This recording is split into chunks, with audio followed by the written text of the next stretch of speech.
কি জানি, আমি মনে হয় বুঝিই নাই কোশ্চেন তাইলে। তো ঠিক আছে, আমরা ডিসকাস করব। আর 6 নাম্বার আর 12, তাই না? আর হ্যাঁ আচ্ছা, আমি একটা মিস্টেক করছি, মানে এটা পরীক্ষায় হয়তো এই মিস্টেকটা করতে পারি। মানে যেখানে বলছে যে দুইটা কারেক্ট আনসার সিলেক্ট করতে, তো আমি একটা করছি, মানে ভুল করে দুইটা করি নাই আর কি। হ্যাঁ, এটা অলওয়েজ খেয়াল রাখতে হবে, এগুলো ছোট জিনিস তো। তো এরকম আমার দুইটা মিস্টেক হয়েছে এই জন্য আর কি। আচ্ছা, এটা কিন্তু শুরুতেও লেখা থাকবে এবং শেষেও কিন্তু ব্র্যাকেটে লেখা থাকবে যে কয়টা চুজ করতে হবে, সেটা কোনোভাবে মিস করা যাবে না। আচ্ছা 17 নম্বরে 6, 12 আর 14 আর 18 এই চারটি ডিসকাস করা যাবে। আমি হয়েছিল 6, 12, 18 এই তিনটা। 6, 12, 14, 18 আর 20 একদম 6 দ্বারা বিভাজ্য। আচ্ছা, আর ভাই আরেকটা জিনিস, 17 নাম্বারটা আমার কাছে মনে হয় 4 নাম্বারটাও উত্তর হইতে পারে।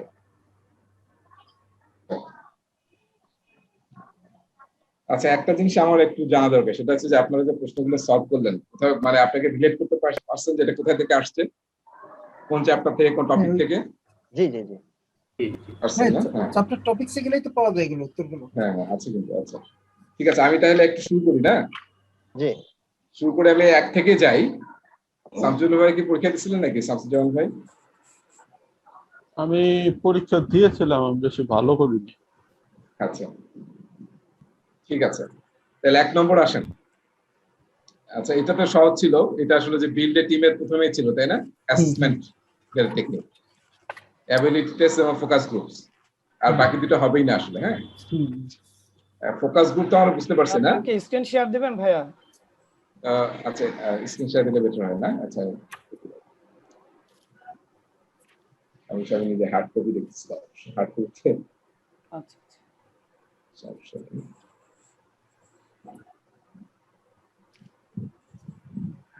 তো পেজ নাম্বার 320। ঠিক আছে, রাইট না? দেখা যাচ্ছে? জি জি জি জি দেখেন, আচ্ছা, ability test and focus group, প্রথম দুইটা তো আসলে আমাদের মনে হয় কোনো সমস্যা নেই, এটা একটা স্লাইডই আছে, তাই না? একটা স্লাইড আছে, পাঁচটা পাঁচটা আমার হ্যাঁ, তো এখানে আমার একটা প্রবলেম হয়েছিল, আমি নিজের বোঝার জন্য একটু সমস্যা হয়েছিল যে ফোকাস গ্রুপটা কিভাবে আসলে অ্যাসেসমেন্ট টুল। আপনাদের কারো এই সমস্যাটা হচ্ছে? ফোকাস গ্রুপ তো আসলে আমরা বিভিন্ন মিটিং, তারপরে আলোচনা, বিভিন্ন জায়গায় ফোকাস গ্রুপটা ইউজ করি, কিন্তু ফোকাস গ্রুপটা অ্যাসেসমেন্ট টুল কেন? কারো জানা আছে? ভাই আমার সন্দেহ হইছে, কিন্তু বাকি দুইটা যেহেতু না, সেহেতু এইটা অটো চয়েস চলে আসছে আর কি। আচ্ছা হ্যাঁ, আমি কিন্তু এইভাবে একটু আপনাদের চিন্তা করতে হবে প্রশ্নগুলো। কেউ বলতে পারবেন কেন ফোকাস গ্রুপটা আসলে অ্যাসেসমেন্ট টুল? এটা তো আসলে মেইনলি আসলে মিটিং টিটিং এ ইউজ হয়। ফোকাস গ্রুপ আমরা এলিসিটেশন টেকনিক দেখছি, কিন্তু এলিসিটেশন টেকনিক বা আরো অনেক জায়গায় ফোকাস গ্রুপ আছে। ফোকাস গ্রুপ হইতে পারে ভাই অ্যাজাইলের কারণে।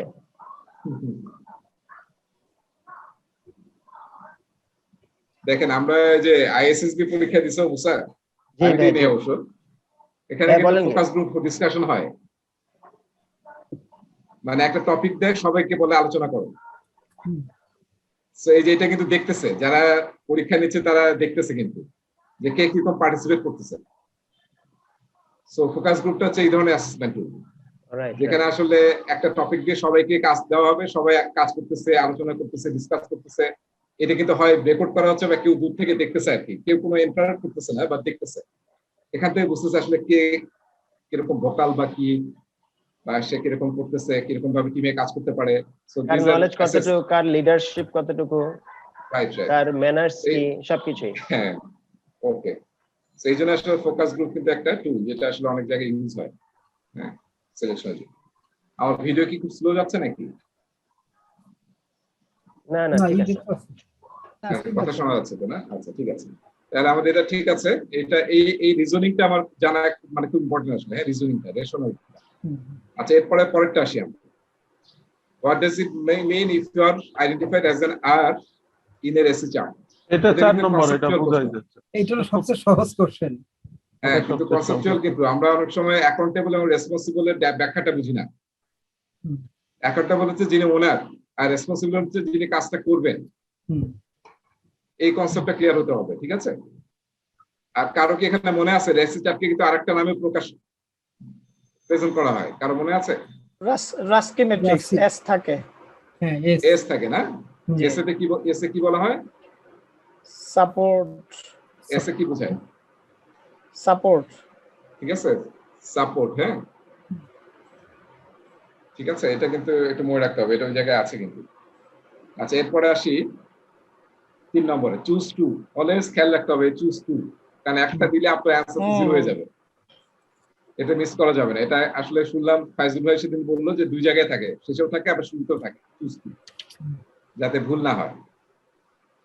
তো আমার কাছে আর একটা অপশন, যদি পিএমআই ভালো করতে তাহলে বেটার হতো, যেখানে চুজ টু আছে, একটা চুজ করে যদি পরের পেজে যেতে চায় তাহলে আসলে প্রমোট করা দরকার, মানে ইয়া করা দরকার, মানে তাকে ফোর্স করা দরকার যে তুমি দুইটা একটা সিলেক্ট miss করার করছো। জন্য। হ্যাঁ, রাইট, তুমি শর্ত একটা অ্যানসার দাও প্রযোজ্যর নাই। মতো আর কি, এটা মাস্ট করতে হবে। রাইট, এটা দিলে বেটার হতো, আমার মনে হয় দিবে না হয়তো। আমার কাছে এখন আজকে মনে পড়লো যে এটার কারণে ছোটবেলায় আমি খুব মাইর খেতাম আমার মায়ের কাছে, স্কুল লাইফে আর কি, ক্লাস 2, 3, 4 এ। প্রশ্নের যে লেজুর থাকতো না, লেজুর আমি অ্যান্সারই করতাম না, ভুলে গেছি, দেখি নাই। কাজটা আমি করতাম। আমার লেজটা আম্মা যে ছুটে- মাইর খেতাম আমি ছোটবেলায়, তার এটা ছিল। আমি একদিন লেজটা ছুটে খেলায় গেছে। জয়েন করার জন্য মানে পরের পৃষ্ঠায় অর্ধেক প্রশ্ন আছে, ওইটা দেখি নাই, প্রথম পৃষ্ঠা দিয়ে চলে আসছিলাম শুধু পরীক্ষা। মানে উল্টানোর সময় নাই, তাই না? খেলা আছে। ভাইয়া এই পিএমটি কোশ্চেন সম্বন্ধে আমি একটা জিনিস খুব ভয় পেয়েছিলাম, সেটা হচ্ছে যে মজা। আমি ভাবছিলাম হয়তো বা উল্লেখই থাকবে না যে আচ্ছা, সুজ 3 টু বা নম্বর তাহলে সুজ কি হবে? Three. which of the following are components of a resource calendar? এটা কিন্তু একটা স্লাইড আছে, হ্যাঁ, সেখানে এটা একদম বইয়ের পৃষ্ঠা। কনসেপচুয়াল, এটা কিন্তু কনসেপচুয়াল।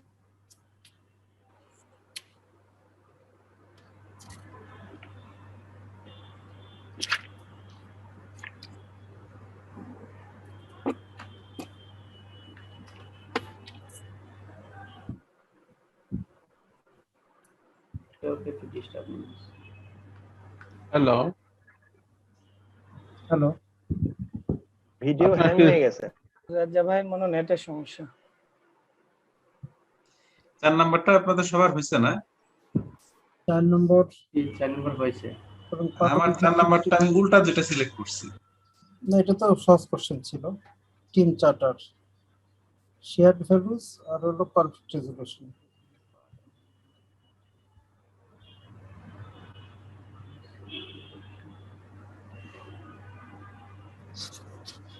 ওকে, আমি জয়েন করছি আবার, আমি সবাইকে দেখি বাসার সবাইকে একটু ব্লক করে রাখি, নাহলে আর হবে না।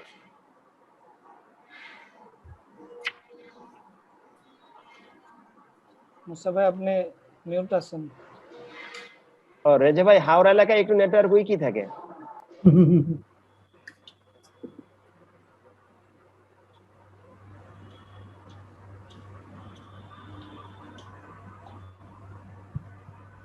ক্যাডেটরা টিপিক্যালি এরকম দুষ্টু শয়তানি হয় আর কি, দুষ্টুতে তুমি যে এবার কথাবার্তা বলো।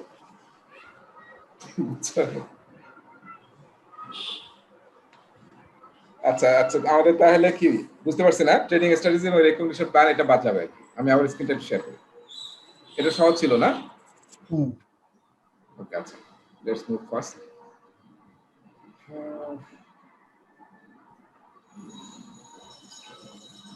আচ্ছা, এরপরটা আসি, which of the following R part of an effective team charter.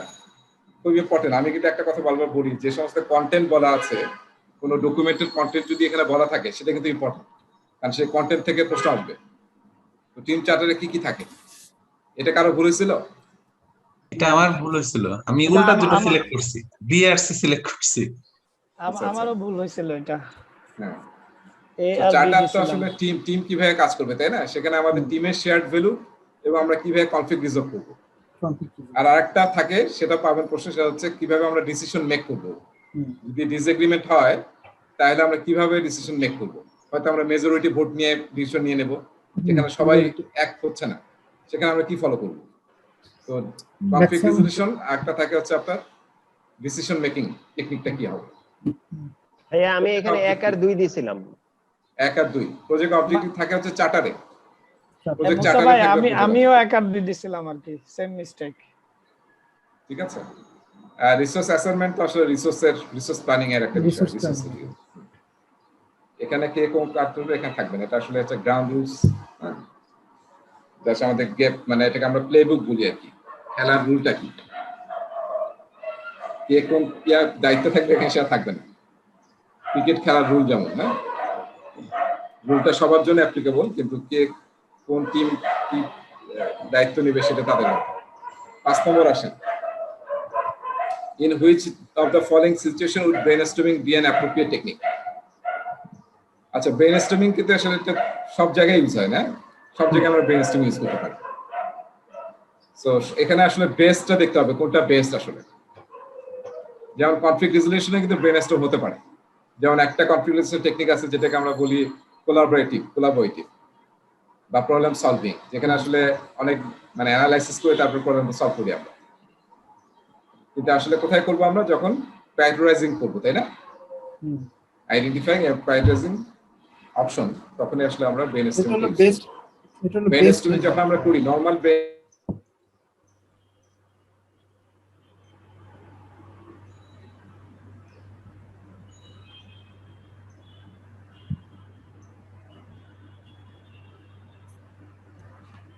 Hello, আপনারা কি শুনতে পাচ্ছেন রেজা ভাইকে? আমি শুনতে না, পাচ্ছি না। আর শুনতে পাচ্ছি না। পাচ্ছি না।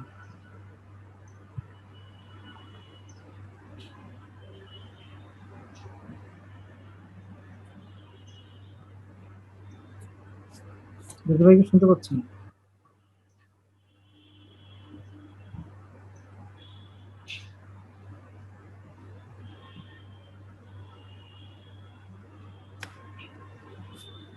আরিফুর রহমান ভাই, উনি তো আরিফুর রহমান হয়ে গেছে, শুধু ফু দিতেছে, আর লাগবে তো। ও, আরেকটা বাদ পড়ে গেছে। সামনে দেন। থেকে নিয়ে নেন।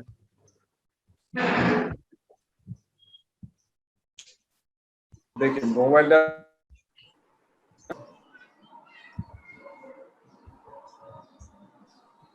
ঠিক আছে না? শোনা যাচ্ছে?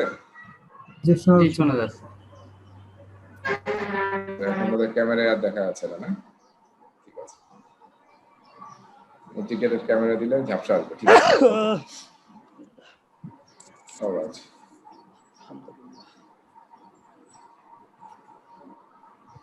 এটা আপনার চেহারা ঝাপসা আসছে এবার।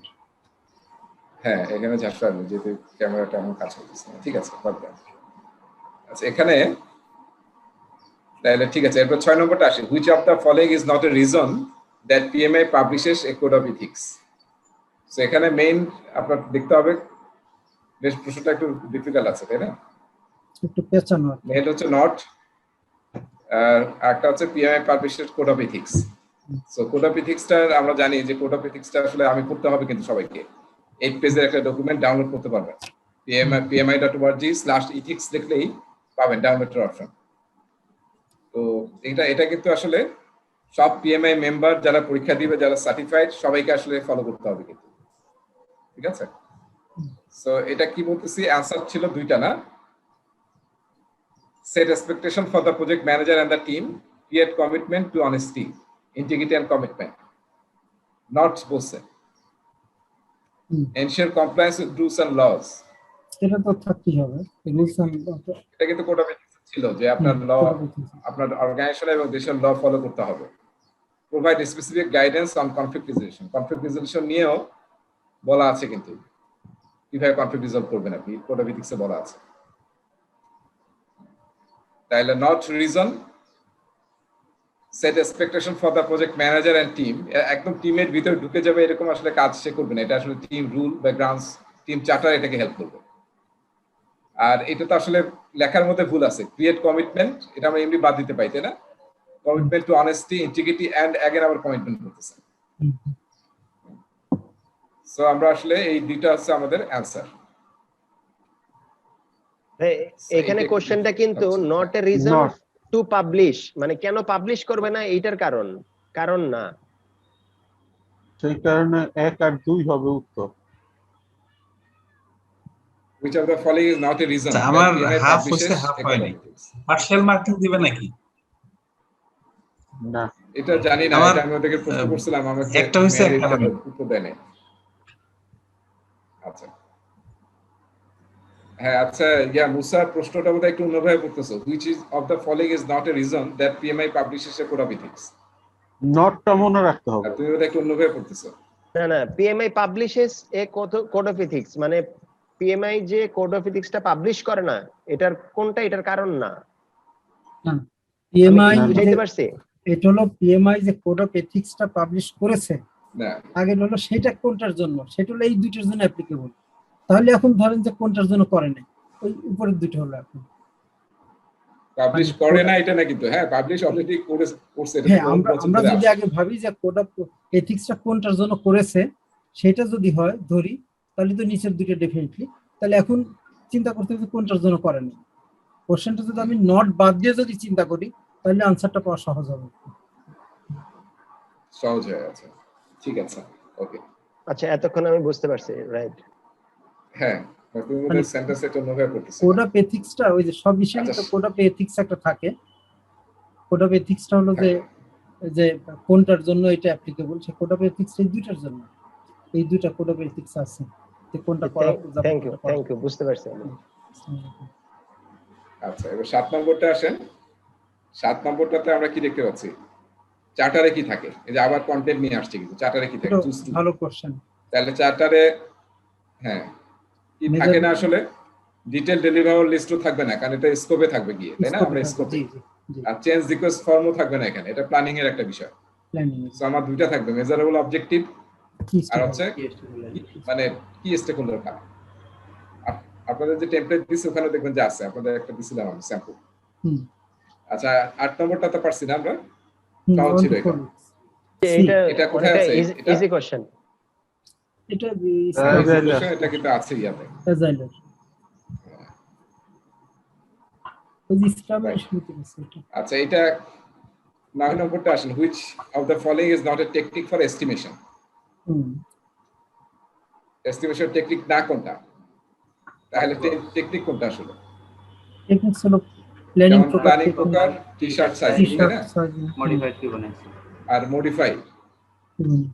তাহলে এটা প্রোডাক্ট বক্সটা না আসলে, তাই না? প্রোডাক্ট বক্স, ঠিক আছে। প্রোডাক্ট বক্সটা কিসের জন্য ইউজ হয় এটা একটু জানা দরকার। প্রোডাক্ট বক্সটা কিসের জন্য ইউজ হয় মনে আছে কারো?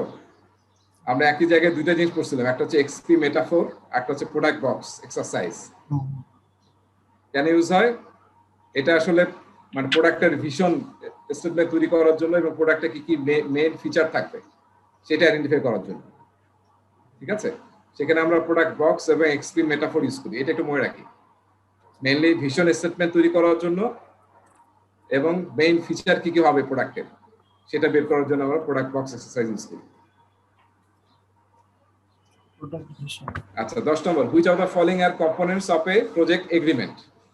এটাও দেখবেন যে একটা সেকশন আছে, কিন্তু একদম কোশ্চেন মিলে যায়, উত্তর মিলে যায়, এগ্রিমেন্ট আছে, উত্তর মিলে যায় এটা ভেসেল এর সাথে এটা। হ্যাঁ, তাহলে প্রজেক্ট এগ্রিমেন্টে কি কি থাকে? প্রাইসিং তো থাকবেই, তাই না? তারপর কি থাকবে? Product backlog. না, এটা থাকবে যে sorry, incentive and penalties. Incentive and penalties, হ্যাঁ, ইনসেন্টিভস আর পেনাল্টিজ, তাই না? আপনার কন্ট্রাক্ট এগ্রিমেন্টে নরমালি এটা থাকে, ঠিক আছে। কমপ্লিট যেহেতু বসে কমপ্লিট প্রোডাক্ট ব্যাকলগ, এটা তো আসলে পরে তো কি হবে যখন আমরা স্কোপ কাজ নিয়ে কাজ করব, ওইটা স্কোপে টিম মেম্বার আরো দেয় নাই, দিলে আবার এটা ওই যে সাব কন্ট্রাক্টর আবার এর ভিতর আছে, এই যে প্রজেক্ট এগ্রিমেন্টের ভিতর। হ্যাঁ, তো এটা কিন্তু স্লাইড আছে এবং আর এখানে আরো অনেকগুলো পয়েন্ট আছে আসলে। আচ্ছা, 11 নম্বর আসেন, which of the following are methods to prioritize project objectives and deliverables? এবার প্রায়োরিটাইজিং মেথড জিজ্ঞাসা করছে,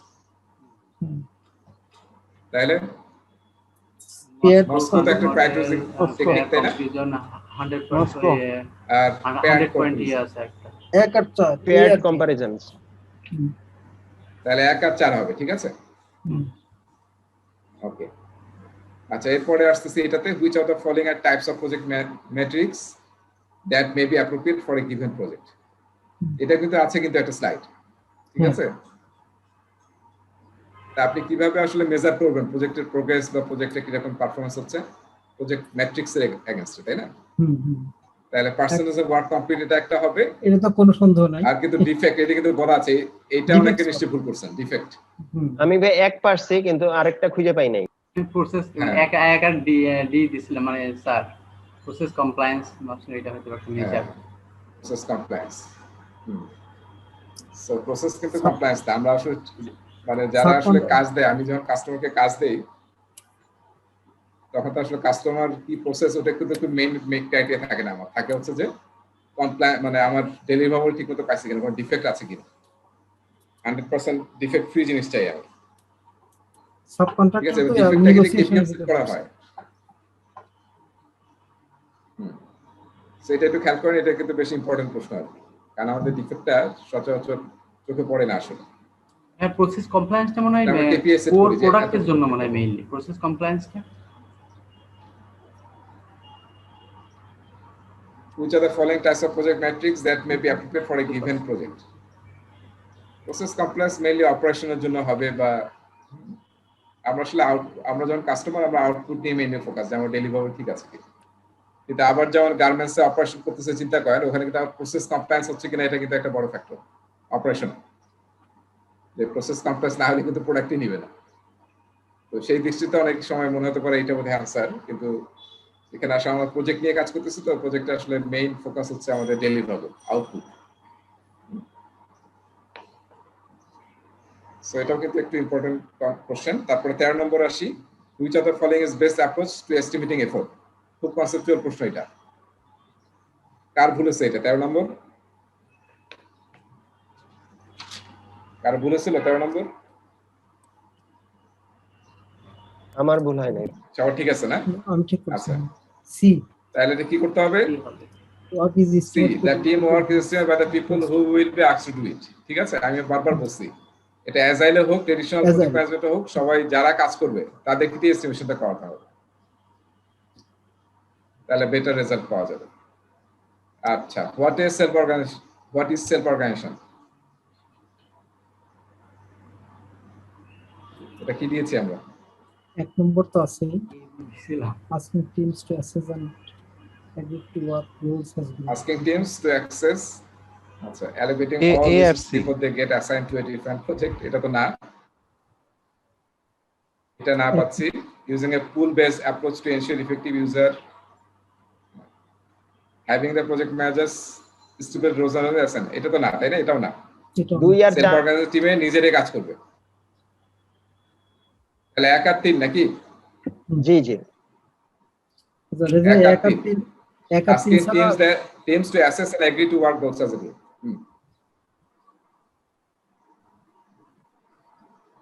আচ্ছা, প্রশ্ন বুঝি নাই, কেউ প্রশ্ন করতেছে না। হ্যাঁ, আমি শাহিদুল আলম। এটা হলো 1 আর 3 ছাড়া উত্তর নাই। হ্যাঁ, বলেন। এই 3 নম্বরেরটা একটু আমাকে ক্লিয়ার করে দেন, কারণ এর ছাড়া অল্টারনেটিভ দেখি 3 উত্তর দিয়েছে। Using a pool based approach to ensure হ্যাঁ 3 নম্বর তো আমারও ইউজ অফ explanation টিম দরকার। রিসোর্সেস। হ্যাঁ, পুল বেসড পুল বেজ অ্যাপ্রোচটা কি কারো মনে আছে? পুল বেজ অ্যাপ্রোচটা কোথায় কাজ করে? কানবান পুল বেজড, হ্যাঁ, আমরা কানবান ইউজ করি না? কানবান যেটা আমরা দুইটা মানে অ্যাজাইলের কিন্তু দুইটা মেথডোলজি ছিল, একটা হচ্ছে ইটারেশন বেস, একটা ছিল কি ফ্লো বেস। মনে আছে? ইটারেশন বেস আর ফ্লো বেস। ইটারেশনটা ইউজ করা হয় আসলে স্ক্রামে, যেখানে আসলে টাইম বক্স ফিক্স। আর কানবানে কিন্তু টাইম বক্স ফিক্স না, এখানে আসলে আপনার এই কলামগুলো আছে না, আমরা কলাম তৈরি করি যে আমাদের পুরো কাজে কয়টা স্টেপ আছে। ধরেন কোডিং, টেস্টিং, ডেভেলপমেন্ট, ডিপ্লয়মেন্ট, 4টা আছে, এবং প্রতিটার কলামের মধ্যে আমরা কিন্তু কি work in progress limit set করি, যেখানে 3টা, 5টা, 1টা এরকম থাকে।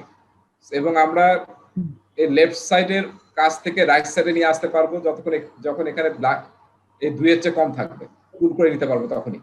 তার আগ পর্যন্ত কিন্তু আমরা পুল করে নিতে পারবো না যদি এখানে 2টাই থাকে কাজ। যখন এখানে কাজের গ্যাপ হবে তখনই আমি পুল করে থেকে লেফট সাইড থেকে আমার নিয়ে আসবো, অলওয়েজ এটা লেফট থেকে রাইটে যায়। ঠিক আছে? সো সেটাই using a pool base approach to ensure effective use of team resource. এটা কিন্তু আসলে অ্যাজাইলের একটা অ্যাপ্রোচ, যারা কানবান ইউজ করে বা ফ্লো বেস অ্যাজাইল ইউজ করে। কাজ থাকবে, যখনই আমরা এটা ব্ল্যাঙ্ক হবে কেউ ওয়েট করবে না, সে সঙ্গে সঙ্গে সেখান থেকে ফাঁকাটা নিয়ে এসে কাজ শুরু করে দেবে। Nobody will wait in agile. ঠিক আছে? আর যদি ওয়েট করেন, যে এখানে আমরা লিমিট দিছি না, ধরেন কি হচ্ছে এখানে অনেক দিন ধরে 2টা কাজ পড়ে আছে, কেউ কাজ করতেছে না, এখানে মুভ করতেছে না, ফলে কি হচ্ছে এখানে কিন্তু বটলনেক তৈরি হয়ে গেছে। কানবানের একটা বড় জিনিস হচ্ছে বটলনেক ফাইন্ড আউট করা, যে কোন জায়গায় আসলে বটলনেক হচ্ছে, কোন স্টেপে, সেটা বের করে তখন ওটার উপর অ্যাকশন নেওয়া। এটা কানবান ইউজ করলে আপনি বের করতে পারবেন যে কোথায় আসলে লিনেও তো একই থিওরি ফলো করে। হ্যাঁ হ্যাঁ, মানে কিন্তু হোল বিষয়টা মানে লিনটা আসলে হ্যাঁ হ্যাঁ, ওর বিষয়টা লিন, সেখান থেকে কানবান হচ্ছে স্পেশাল কিছু Scrum. প্রিন্সিপাল আছে, যেমন পুল বেস, তারপরে ওয়ার্ক ইন প্রোগ্রেস লিমিট থাকে, ঠিক আছে, তারপরে সাইকেল টাইম, লিড টাইম এসব ইউজ করে আর কি কানবান, এবং সবকিছু ভিজুয়ালাইজ করতে হবে, প্রসেসের স্টেপগুলো অবশ্যই ভিজুয়ালাইজ থাকতে হবে। এটা হচ্ছে কানবানের আর কি মেইন থিম। ঠিক আছে শহীদুল্লাহ ভাই? জি জি বুঝতে পারছি। সো এটা কিন্তু ইম্পর্টেন্ট প্রশ্ন, হ্যাঁ, পরীক্ষার জন্য ইম্পর্টেন্ট জি। প্রশ্ন এটা। আচ্ছা, what are some objectives of running A retrospective? Choose to. এটাও একটা স্লাইড ছিল কিন্তু, হ্যাঁ, জেনারেট ইনসাইট করা, তারপর কি agree on two experiments to try to improve team performance, ঠিক আছে, হুম। এই দুইটা কিন্তু এটা সহজ কোশ্চেন। এটাও কিন্তু হ্যাঁ সহজ কিন্তু ইম্পর্টেন্ট, মানে প্রতিটা আমি বলছিলাম প্রতিটা ইভেন্টে কি করা হয়, কারা করে, কারা প্রেজেন্ট থাকে এবং কি করে, সেটা কিন্তু বোঝা, ক্লিয়ারলি বোঝা খুব ইম্পর্টেন্ট, কারণ প্রশ্ন আসবে এরকম ডাইরেক্টলি। সো কেন এটা না, এই যে get feedback on the product কেন না? এটা তো স্পিন রিভিউ। বলেন ও কেন না? তারপর রেট্রোস্পেক্ট তো প্রোডাক্টের উপর করে না, এটা প্রসেস মানে প্রসেসের উপর করা হয়, প্রসেস পলিসির উপরে রেট্রোস্পেক্ট করা হয়, নট প্রোডাক্ট। এটা যেহেতু আলাদা ডেডিকেট আছেই, স্পিন রিভিউ আছে তাই না, স্পিন রিভিউ বাই ডেমো, এটার জন্য একটা আলাদা ডেডিকেট ইভেন্ট আছে। আচ্ছা ঠিক আছে, আর প্রথমটা তো না, এটা তো আসলে অলওয়েজ আমি আমার কাস্টমার অলওয়েজ আমার টিমে আসতে পারবে। আচ্ছা, which of the following R vehicles for training delivery? এটা আসলে একটা স্লাইড আছে সহজ কোশ্চেন। তাই না, জি। ট্রেনিং এর জন্য কি কি কম্পোনেন্ট থাকে, এটা সহজ প্রশ্ন, এটা দরকার নেই ডিসকাস করার। 17 নম্বর, which of the following should not be considered as part of training cost estimate? এটা কিন্তু ট্রেনিং এর একটা স্লাইড আছে, যে ট্রেনিং এ যখন আপনি হিসাব করবেন ট্রেনিং এর কস্ট, তখন কি কি কম্পোনেন্ট হিসাব করবেন, ঠিক আছে, তাই হুইচ নট ইনস্ট্রাকশনটা নট খেয়াল রাখতে হবে, নট, এজন্য 17 নম্বর ভুল করছিল।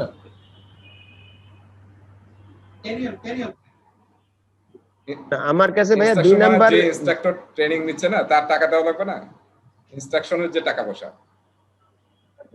ও ঠিক আছে, না 2 নাম্বার ঠিক আছে, আমার কাছে মনে ছিল 4ও বুঝি হইতে পারে। 2 নম্বর কি? এটা ইনক্লুড করা যাবে না কি? না, আচ্ছা আচ্ছা, না, এমপ্লয়ি স্যালারি তো আর ট্রেনিং এর মধ্যে আসবে না, হ্যাঁ, জাস্ট স্যালারি তো স্যালারির জায়গায় এখানে। তো আপনারা এটা কিন্তু একটু পড়ে নেবেন, কারণ আসলে ট্রেনিং যারা অ্যারেঞ্জ করে, যেমন আমরা ট্রেনিং অ্যারেঞ্জ করি, আমরা খুব ভালো জানি যে কোন কোন কম্পোনেন্ট আছে ট্রেনিং এর সাথে, এবং অর্গানাইজেশনের ট্রেনিং অ্যারেঞ্জ করার দায়িত্ব পড়ে অনেক সময়, তখন আসলে দেখবেন যে কি কি আসলে ইনভলভ করে, কখনো এমপ্লয়ি স্যালারি ইনভলভ করা হয়। আচ্ছা, তবে গভর্নমেন্টের জায়গায় একটা ইয়ে আছে না, একটা রেমিনারেশন আছে তাই না, যারা পার্টিসিপেট করে। জি জি। সেটা যদি রিওয়ার্ড টাইপ কিছু একটা, সেটা যদি প্রজেক্টে ধরা থাকে তাহলে পাবে, না হলে কিন্তু পাবে না। আচ্ছা, এ তো প্রাইভেটেও করে এরকম অনেক সময় ট্রেনিং এ। হ্যাঁ, ওইটা ওই অ্যালাউন্সটা ধরা থাকলে দেয়, না হলে দেয় না। প্রাইভেটে আমার কাছে ভালো লাগে যে প্রাইভেটে যদি মিটিং আর এই যে মিটিং ট্রেনিং এ যদি টাকা দিত এমপ্লয়িদের, তাহলে ভালো হতো আর কি। যে সমস্ত অর্গানাইজেশন খালি মানে মিটিং করে, দেখবেন খালি মিটিং, যেমন কিছু অর্গানাইজেশন আছে খালি মিটিং করে, তাই না, শহীদুল্লাহ ভাই বোধহয় অলরেডি এক্সপেরিয়েন্স করছেন, জি, রবি, তারপরে মানে এই ধরনের টেলিকম গুলো আর কি, খালি মিটিং। এতে যদি টাকা দিত তাহলে মিটিং মনে কমে যেত অনেক। আচ্ছা, which of the following will the project manager need to ensure before effective training can take place? এটা আসলে খুব মানে ইয়া প্রশ্ন, এটা স্লাইডের ভিতর আছে, এটা একদম হ্যাঁ হ্যাঁ স্লাইডে আছে, সাকসেসফুল রিসার্চ দ্য ফাইনাল এটাও না, এআরসি রিমাইন্ডার দিতে হবে, ঠিক আছে, রিমাইন্ডার দিতে হবে। এগুলো বড় কর্পোরেটে এইসব ভেজাল লাগে আর কি, দেখা যায় যে লোকজন জানে না, ভুলে গেছে, তো সেই পার্সপেক্টিভে আসলে ইম্পর্টেন্ট। আর আমরা যারা ইন্ডিভিজুয়ালি ট্রেনিং করি উই নো। আচ্ছা, which of the following is a good practice for the use of A collaboration tools? তাহলে একটা অ্যানসার এখানে, তাই না? এই যে আমরা কি এটা বুঝতেছি, আমরা যখন এরকম দেখবো এটা মানে কি অপশন বক্স, তাই না? জি, অপশন বক্স মানে একটাই সিলেক্ট করা যাবে, একাধিক সিলেক্ট করা যাবে না। আর যখন বক্স থাকবে, হ্যাঁ, এটা একটু খেয়াল করেন, বক্স থাকবে, চেক বক্স বলি আমরা, সেখানে আসলে মাল্টিপল রেসপন্সের প্রশ্ন পাবেন, এটা একটু আসলে খেয়াল রাখতে হবে। হ্যাঁ, আচ্ছা, এখানে কি হলো তাহলে? কোলাবোরেশন টুল হিসেবে আমরা কি ইউজ করব? এই যে এটা কিন্তু খুব কনসেপচুয়াল কোশ্চেন। এটা ভুল করছেন কে কে বলেন দেখি, হাত তোলা। এই 19 নম্বরটা ভুল হয়েছে কার কার? এটা খুব ইম্পর্টেন্ট পিএমআইজম কনসেপ্ট। এটা প্রথমবার ভুল করেছিলাম, পরের বার ভুল করিনি। মুমিন ভাই ভুল হয়েছিল না ঠিক হয়েছিল? মুমিন না, এটা ঠিক হয়েছিল, সেই নাম্বারটা অ্যানসার হবে। আচ্ছা, হ্যাঁ, define team goals and practice before consideration of what tools. আমি কিন্তু আলোচনা করছি বারবার যে ভার্চুয়াল টিম হোক বা যাই টিম হোক, কোলাবোরেশন টুলের আগে দেখতে হবে যে আমাদের আসলে আমাদের টিমের চার্টারটা ঠিক করতে হবে, তারপর টুল সিলেক্ট করবো আমরা। এরপরে which of the following are examples of virtual team collaboration tools? এটা সহজ, তাই না? প্রথম একটা আর 4 নম্বরটা, ঠিক আছে।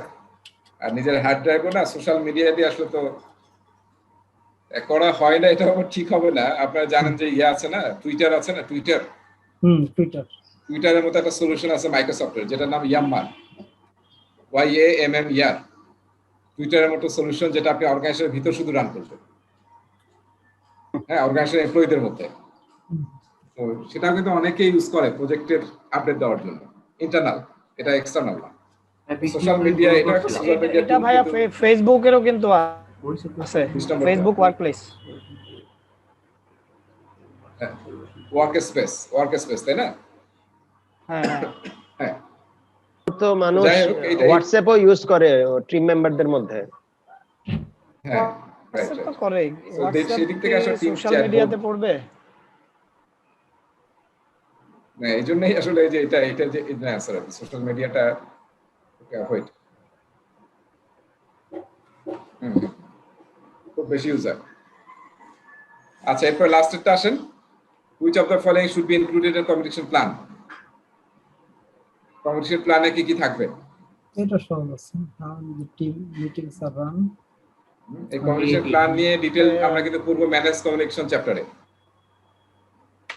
আর পিএমবক এর একটা চ্যাপ্টার আছে, চ্যাপ্টার নাম্বার 10, কমিউনিকেশন ম্যানেজমেন্ট নিয়ে। তাহলে এটা একটা, তাই না?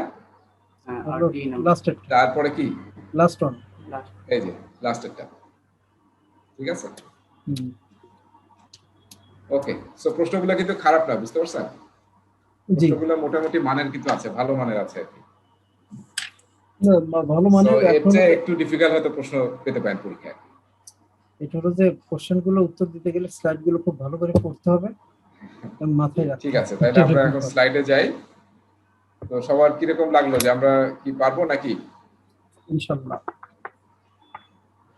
এরকম কোশ্চেন হলে তো পারাই যাবে, কিন্তু মানে ওই যে সিনারিও বেস যদি হয় তাহলে তো আবার ডিফিকাল্ট হবে। এখানে তো কোনো সিনারিও নাই ওরকম। ওই সিনারিও বলে দিলেও কোশ্চেন কিন্তু এরকম। আচ্ছা, সিনারিও বলে সিনারিওর সাথে কোশ্চেন এইটাই লাগাই দিবে, কোশ্চেনে এইটাই থাকবে, উপরে শুধু অনেক সিনারি বলা থাকবে, মানে মাথাটা অন্যদিকে নেওয়ার জন্য। হ্যাঁ, মানে এই যে এখানে যে কোশ্চেন আছে, এই কোশ্চেন রিলেটেড একটা বুঝলে তো এখানে বোঝা যাবে না। হ্যাঁ, ঠিক আছে, তো ভয় পাওয়ার কিছু নাই, সিনারিওটা বুঝতে হবে এবং আসলে সিনারিওটার উপর বেস করে কোনটা অ্যাপ্রোপ্রিয়েট সেটা সিলেক্ট করতে হবে। ঠিক আছে, আজকে আমরা সবাই যখন পারছি ইনশাআল্লাহ পারবো। ঠিক আছে, আমরা তাহলে আসেন কোয়ালিটি নিয়ে আলোচনা করব আমরা এখন, কোয়ালিটি নিয়ে। ওকে, সো আমরা দেখেন আমরা ছিলাম স্কোপ, শিডিউল, তারপর হচ্ছে কস্ট এবং কোয়ালিটি। সো কোয়ালিটি চ্যাপ্টারটা একটু সবাই একটু লিখে রাখেন। সবার কাছে কি কাগজ কলম আছে? মানে আমরা কিন্তু কোথায় আছি, আমরা লেসন 2 তে আছি এবং লেসন 2 কিন্তু আমরা প্রসেস নিয়ে পড়তেছি, এবং মনে রাখতে হবে লেসন 2 এবং 3 এই দুইটাই আসলে প্রসেস নিয়ে। ঠিক আছে, প্রসেস নিয়ে মানে কি? তার মানে হচ্ছে এইটা পিএমবক ফোকাস, এটার আসলে ডিটেইল আলোচনা আছে পিএমবকে। পিএমবকে চ্যাপ্টার নম্বর 4 থেকে 13 all are talking about processes, 49 processes. ঠিক আছে, এবং প্রতিটা চ্যাপ্টারে আমরা নলেজ এরিয়া অনুযায়ী সাজানো আছে, প্রতিটা নলেজ এরিয়াতে স্পেসিফিক সেই নলেজ এরিয়া রিলেটেড প্রসেসগুলো আছে। সো আমরা কি পড়তেছি? Quality, plan and manage quality of products and deliverables. That means আসলে আমরা পিএমবকে কোয়ালিটি চ্যাপ্টার পড়তেছি, quality chapter, project quality management, chapter number 8 of PMBOK. ঠিক আছে? এবং এখানে এই চ্যাপ্টার থেকে কিন্তু অনেক প্রশ্ন আসবে, কোয়ালিটি চ্যাপ্টার থেকে। এখন দেখেন আমাদের এখানে স্টুডেন্ট ম্যানুয়ালে যেভাবে সাজানো আছে, পিএমবকের চ্যাপ্টার নাম্বার 8 ইকুয়াল টু আসলে এইটা টপিক ই, হ্যাঁ, লেসন 1 এর টপিক ই প্লাস হচ্ছে লেসন 5 এর টপিক 1 এবং টপিক 5। 1 মানে হচ্ছে এ, টপিক এ এবং টপিক ই। টপিক এ তে কমপ্লায়েন্স নিয়ে কথাবার্তা আছে, যার প্রায় অর্ধেকই কোয়ালিটি নিয়ে আলোচনা। আর লেসন 5 এর ই কন্টিনিউয়াস ইমপ্রুভমেন্ট নিয়ে, যেটারও প্রায় অর্ধেকের আলোচনা হচ্ছে কোয়ালিটি নিয়ে। কোয়ালিটি চ্যাপ্টারটা কিন্তু পিএমবক অনেক বড়। সো এই তিনটা টপিক মিলে আসলে পিএমবকের কোয়ালিটি চ্যাপ্টার 8। এটা একটু সবাই লিখে রাখেন। এটা কি কি ই? তাহলে এটা হচ্ছে এখানে টপিক ই, লেসন 2 টপিক ই। হ্যাঁ, আর লেসন 5 এর টপিক এ এবং টপিক ই। ই লেসন 5 এর টপিক এ। হ্যাঁ, এ এবং ই। হ্যাঁ। এ হচ্ছে আপনার কমপ্লায়েন্স আর ই হচ্ছে আপনার কন্টিনিউয়াস ইমপ্রুভমেন্ট। বুঝতে পারছি? সো এই তিনটা মিলে আসলে আপনার পিএমবকের চ্যাপ্টার নাম্বার 8। এবং প্রচুর প্রশ্ন কিন্তু কোয়ালিটি থেকে আসে। মানে মানুষকে যদি জিজ্ঞাসা করেন যে কি কি থেকে প্রশ্ন আসছে, তাহলে সবাই বলবে কোয়ালিটি থেকে প্রশ্ন আসছে, রিস্ক থেকে প্রশ্ন আসছে।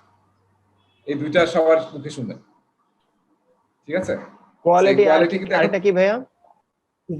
রিস্ক ম্যানেজমেন্ট আমরা এখন পড়ি নাই, পড়বো। ঠিক আছে? অলরাইট, আসেন তাহলে আমরা এখানে দেখবো। এখানে আসলে আমরা তিনটা প্রসেস নিয়ে আলোচনা করব। একটা হচ্ছে প্ল্যান কোয়ালিটি, তার মানে আমাদের প্রজেক্ট শুরুর আগে আইডেন্টিফাই করতে হবে আমাদের কি কি কোয়ালিটি দিতে হবে আমাদের প্রোডাক্টে ডেলিভারেবলে, যার জন্য আমরা প্রজেক্টটা তৈরি করতেছি। সেটা ইনশিওর করার জন্য প্রোডাক্ট এবং ডেলিভারেবলে কোয়ালিটি ইনশিওর করার জন্য কি কি স্ট্যান্ডার্ড ফলো করতে হবে, কি কি পলিসি প্রসিডিউর অবশ্যই ফলো করতে হবে, সেটাকে আইডেন্টিফাই করা হচ্ছে প্ল্যান কোয়ালিটি। এবং আইডেন্টিফাই করলেই শুধু হবে না, ওটাকে কিভাবে আমরা through out the project say quality ensure করব, ম্যানেজ করব, এবং সেটা কিভাবে কন্ট্রোল করব, এনশিওর করব যে হ্যাঁ ওই কোয়ালিটিটা আমরা যেটা প্ল্যানিং আইডেন্টিফাই করছি সেটা প্রোডাক্ট এবং ডেলিভারেবলের মধ্যে, ইভেন্ট প্রসেসের মধ্যে অলরেডি আছে, সেটা এনশিওর করব। সেটা আসলে প্ল্যান কোয়ালিটিতে থাকবে। সো প্ল্যান হওয়ার পরে যে প্রসেসটা করতে হয় সেটা হচ্ছে ম্যানেজ কোয়ালিটি। ম্যানেজ কোয়ালিটি মানে সেই প্ল্যান অনুযায়ী এখন এক্সিকিউট করা, এটা আসলে এক্সিকিউশন আছে। এই রিলেশনগুলো কিন্তু খুব ইম্পর্টেন্ট। হ্যাঁ, আমি বলতেছি এই রিলেশনগুলো কিন্তু ইম্পর্টেন্ট। ম্যানেজ কোয়ালিটি কোথায় আছে? এক্সিকিউশনে।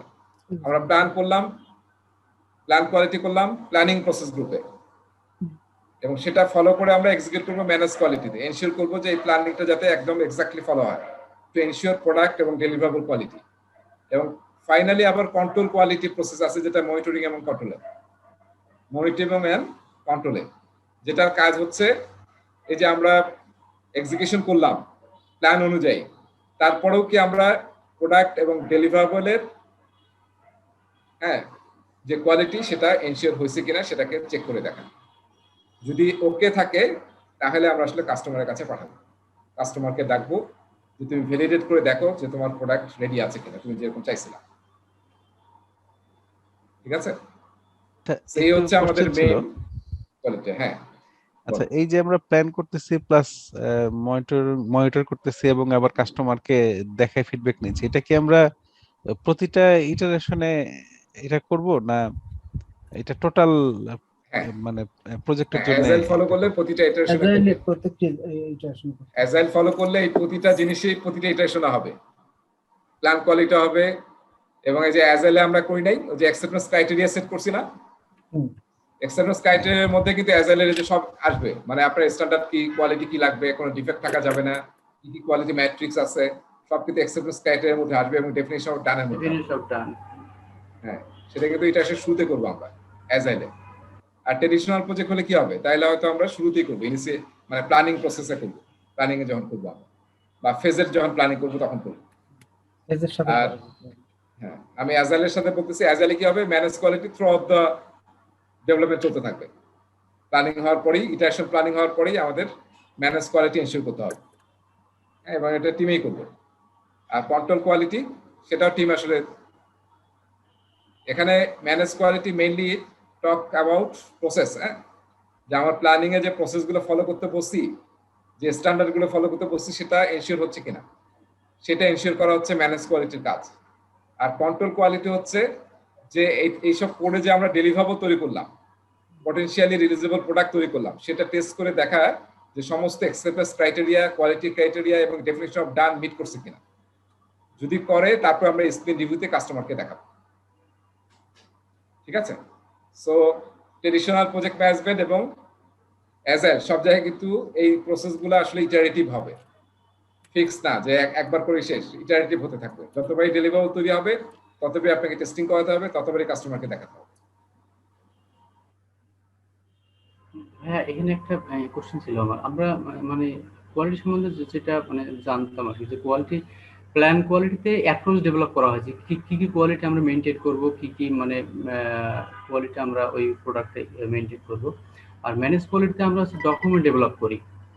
আর কন্ট্রোল কোয়ালিটিতে আমরা মানে অ্যাপ্লাই করি যে কোয়ালিটির ওই বিষয়গুলা এখানে মানা হয়েছে কি হয়েছে না। কিন্তু ম্যানেজ কোয়ালিটিতে ডকুমেন্ট ডেভেলপ করি অথবা মানে এক্সিকিউট করি, এটা মানে কিভাবে হয় আমি বুঝতে পারছি ম্যানেজ কোয়ালিটিতে। প্রশ্নটা মিস করছি, আবার বলুন তো। হ্যাঁ, মানে যেটা জানতে হচ্ছে প্ল্যান কোয়ালিটিতে কোয়ালিটি অ্যাপ্রোচটা ডিফাইন করা হয়, কি কি কোয়ালিটি আমরা মেনটেন করব এই ডেলিভারেবলের জন্য। আর ম্যানেজ কোয়ালিটিতে ডকুমেন্ট ডেভেলপ করা হয়, প্ল্যানের ওই অ্যাপ্রোচ অনুযায়ী ডকুমেন্ট ডেভেলপ করা হয় যে কিভাবে আমরা মানে কোয়ালিটি কন্ট্রোল করব। আর কন্ট্রোল কোয়ালিটিতে ওই ডকুমেন্টগুলো অ্যাপ্লাই করা হয়, অ্যাপ্লাই করে দেখা হয় যে এটা স্যাটিসফাই করে কিনা। তো এখানে যেটা বলা হচ্ছে ম্যানেজ কোয়ালিটিতে এক্সিকিউট করি আমরা, এক্সিকিউশন ফেজের কাজ হচ্ছে ম্যানেজ কোয়ালিটি, এটা জানি। তো ম্যানেজ কোয়ালিটিতে একটা হচ্ছে আপনার ডকুমেন্ট ডেভেলপ করা, আবার অ্যাপ্লিকেশন করা। এটা কি মানে অ্যাপ্লিকেশন তো কন্ট্রোলে হয়, খালি ম্যানেজে কিভাবে অ্যাপ্লিকেশন হচ্ছে মানে এটা আমার কাছে ক্লিয়ার না। ডকুমেন্ট তৈরি হবে না তো কোয়ালিটি।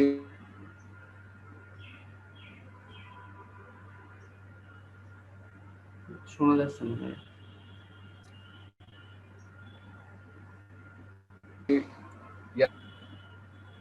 ডকুমেন্ট কেন তৈরি হবে না?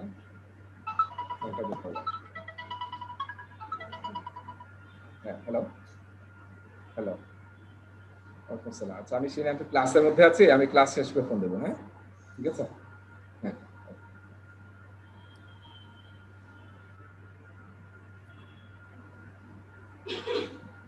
রেজা ভাই, হ্যাঁ, হ্যাঁ, জি। আমি যেটুকু বুঝতে মানে আমার যেটা মানে আইডিয়া, মানে আমি যেটুকু বুঝি সেটুকু হলো যে কোয়ালিটি কন্ট্রোল বলতে আমি এই ডেলিভারেবলসটা যখন কাস্টমারকে বুঝাই দিব, তখন তো যে অ্যাকসেপ্টেন্স ক্রাইটেরিয়া অনুযায়ী সে বুঝে নিবে। তার মানে তার বুঝাই দেওয়ার জন্য যে ক্রাইটেরিয়া গুলো মিট করতে হবে, সেইটাই আমি এই কোয়ালিটি কন্ট্রোলে এনশিওর করব। রাইট রাইট, আমি এটা একটু আরো কোয়ালিটি সহজভাবে বলি। কন্ট্রোলে যদি আমি ওইটা এনশিওর করতে পারি, তখন আমি কাস্টমারকে অ্যাপ্রোচ করব যে এই যে অ্যাকসেপ্টেন্স ক্রাইটেরিয়া মিট করছে, এটা এখন তাকে ই করা যাবে, হ্যান্ড ওভার করা যাবে। হ্যাঁ, ডেলিভারি। ঠিক আছে, ওকে। দেখেন, এখানে আমাদের কিন্তু খুব কনসেপ্টটা খুব ক্লিয়ার হতে হবে। কোয়ালিটির মধ্যে এই কনসেপ্টটা খুব ইম্পর্টেন্ট। সেটা হচ্ছে যে আমরা কোয়ালিটি ম্যানেজ করার আগে প্ল্যান করব যে কি কি প্রসেস ফলো করতে হবে, ঠিক আছে, কি কি টেস্টিং করব, ম্যাট্রিক্স কি কি হবে আমাদের মেজারমেন্টের জন্য, কেপিআই গুলো কি কি হবে। সবাই শুনতেছেন তো না? জি, হ্যাঁ, কেপিআই গুলো কি হবে এবং আমাদের অ্যাপ্রোচ কিভাবে হবে, কি কি প্রসেস ফলো করব, প্রসিডিউর ফলো করব, পলিসি কি হবে, সবগুলোই তৈরি করতে হবে প্ল্যান কোয়ালিটিতে। সব ডকুমেন্টেশন তৈরি হবে এখানে। ম্যানেজ কোয়ালিটিতে হচ্ছে যখন আসলে ডেলিভারেবল তৈরি হচ্ছে, তখন ম্যানেজ কোয়ালিটি এনশিওর করবে, বুঝতে পারছেন, এনশিওর করবে যে আমার প্ল্যান অনুযায়ী সমস্ত প্রসেস, প্রসিডিউর, পলিসি মানে এক্সপ্লিসিটলি ইমপ্লিসিটলি ইউজ হচ্ছে কিনা, সেটা এনশিওর করতে হবে। সফটওয়্যার ফার্মে যদি মানে কোডিং স্ট্যান্ডার্ড থাকে, তাহলে ম্যানেজ কোয়ালিটি হচ্ছে কোডিং স্ট্যান্ডার্ডিং এর পার্ট। দেখবে যে আমি কোডিং স্ট্যান্ডার্ড ফলো করে করতেছি কিনা। করার পর যখন ডেলিভারেবল তৈরি হবে, এটা হচ্ছে ডেলিভার তৈরি হচ্ছে। আর যখন ডেলিভারেবল তৈরি হয়ে যাবে, তখন আসলে আমি টেস্ট করে দেখবো কন্ট্রোল কোয়ালিটিতে So whether that deliverable is complying with the acceptance criteria or not. যদি না হয় তাহলে কি হবে, এটা কারেক্টিভ অ্যাকশন নিতে হবে, ডিফেক্ট রিপেয়ার করতে হবে, আবার কাজ করতে হবে এটার উপরে। এটা নিয়ে আমি একটু কথা বলবো ভাইয়া। হ্যাঁ বলো। আমি যেটা বুঝতেছি প্ল্যান কোয়ালিটি ছিল কিছু স্ট্যান্ডার্ড সেট করা, যে আমার এই প্রোডাক্টটার এই কোয়ালিটিটা থাকবে স্ট্যান্ডার্ড। আর যখন ম্যানেজ কোয়ালিটি, আমরা যখন প্রসেসের সময় আমরা এই কোয়ালিটি গুলো এনশিওর হচ্ছে কিনা, ম্যানেজ হচ্ছে কিনা, এটা জাস্ট দেখবো, ট্রাই করবো যেটা করার জন্য 100%। আর কন্ট্রোল কোয়ালিটি ছিল ম্যানেজ কোয়ালিটি, যখন এটা প্রোডাক্টটা রেডি হয়ে যাবে, ওই যে আমাদের আগের যে স্ট্যান্ডার্ড সেটার সাথে এই স্ট্যান্ডার্ডটা ফিক্স আছে কিনা, ঠিক হয়েছে কিনা, সেটাই কন্ট্রোল কোয়ালিটি। যেটা হয়েছে এটা ডেলিভারেবল, যেটা হয় নাই সেটা আবার পিছনে ব্যাক প্রসেসে যাবে, রাইট? ব্যাক করে যাবে, রাইট। সেটা আবার কারেক্টিভ অ্যাকশন হবে আর কি। হ্যাঁ, তার মানে এইটাতে দেখেন খেয়াল রাখতে হবে, এটা আসলে কন্ট্রোল কোয়ালিটি ইজ ডেলিভারেবল নিয়ে কাজ করে, ডেলিভারেবল নিয়ে। আর ম্যানেজ কোয়ালিটি কিন্তু মেইনলি প্রসেস নিয়ে কাজ করে, ঠিক আছে? এই জন্য এখানে যে মেইন টুলটা ইউজ হয় সেটার নাম হচ্ছে কোয়ালিটি অডিট। একটু খেয়াল করেন, এটা খুব ইম্পর্টেন্ট কনসেপ্টের কথা বলতেছি। কোয়ালিটি অডিট, তার মানে অডিট কোথায় করা হয়? অডিট করা হয় প্রসেস, পলিসি, প্রসিডিউর ঠিকমতো ইউজ হচ্ছে কিনা সেটা এনশিওর করার জন্য আমরা কি করি? অডিট করি, দেখি। আর এখানে আমরা কি করি? এখানে করা হয় ইন্সপেক্ট। পিএমবকে দেখবেন প্রতিটা, আমি এখানে ছবি নিয়ে আসছি, পরে দেখাবো আমি। ইন্সপেক্ট করা হয়। ইন্সপেক্ট মানে কি? টেস্টিং করা হয়। ইন্সপেক্ট করে দেখি যে ডেলিভারেবল সমস্ত ক্রাইটেরিয়া মিট করছে কিনা, সমস্ত অ্যাকসেপ্টেন্স ক্রাইটেরিয়া বা কোয়ালিটি স্ট্যান্ডার্ড। যদি মিট না করে তাহলে মুসা যেটা বললো আবার ব্যাক করতে হবে কিন্তু আমার, ঠিক আছে মোমিন? জি মোমিন ভাই বুঝতে পারছেন? হ্যাঁ বুঝতে পারছি। কোয়ালিটির ব্যাপারে this is the core concept. হ্যাঁ, পিএমকে ম্যানেজ কোয়ালিটির মানে ডেলিভারেবল, ম্যানেজ কোয়ালিটি প্রসেসের ডেলিভারেবল, যেটা মানে টেস্ট অ্যান্ড এভালুয়েশন ডকুমেন্ট, ওইটা কি? ম্যানেজ কোয়ালিটির আউটপুট আছে টেস্ট অ্যান্ড ডকুমেন্টটা। সেজন্য আমার একটা কনসেপ্ট ছিল যে এটা মনে হয়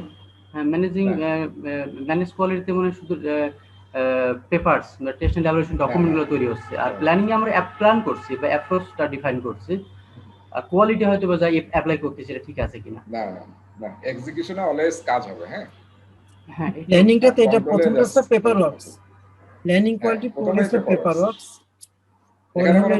ওটা আপনি যেটা বলতেছেন প্ল্যানিং এবং ডকুমেন্ট, সেটা হচ্ছে যে আপনি অডিট করে দেখলেন যে আসলে আপনার 100% আসলে প্রসেস ফলো হয়েছে কিনা, কোথাও কোনো গ্যাপ আছে কিনা, সেটা হচ্ছে সেই ডকুমেন্টটা। অডিটের অলওয়েজ একটা রেজাল্ট থাকে ডকুমেন্ট, এটা আমরা সবাই জানি, তাই না? অডিটের আউটপুট কি?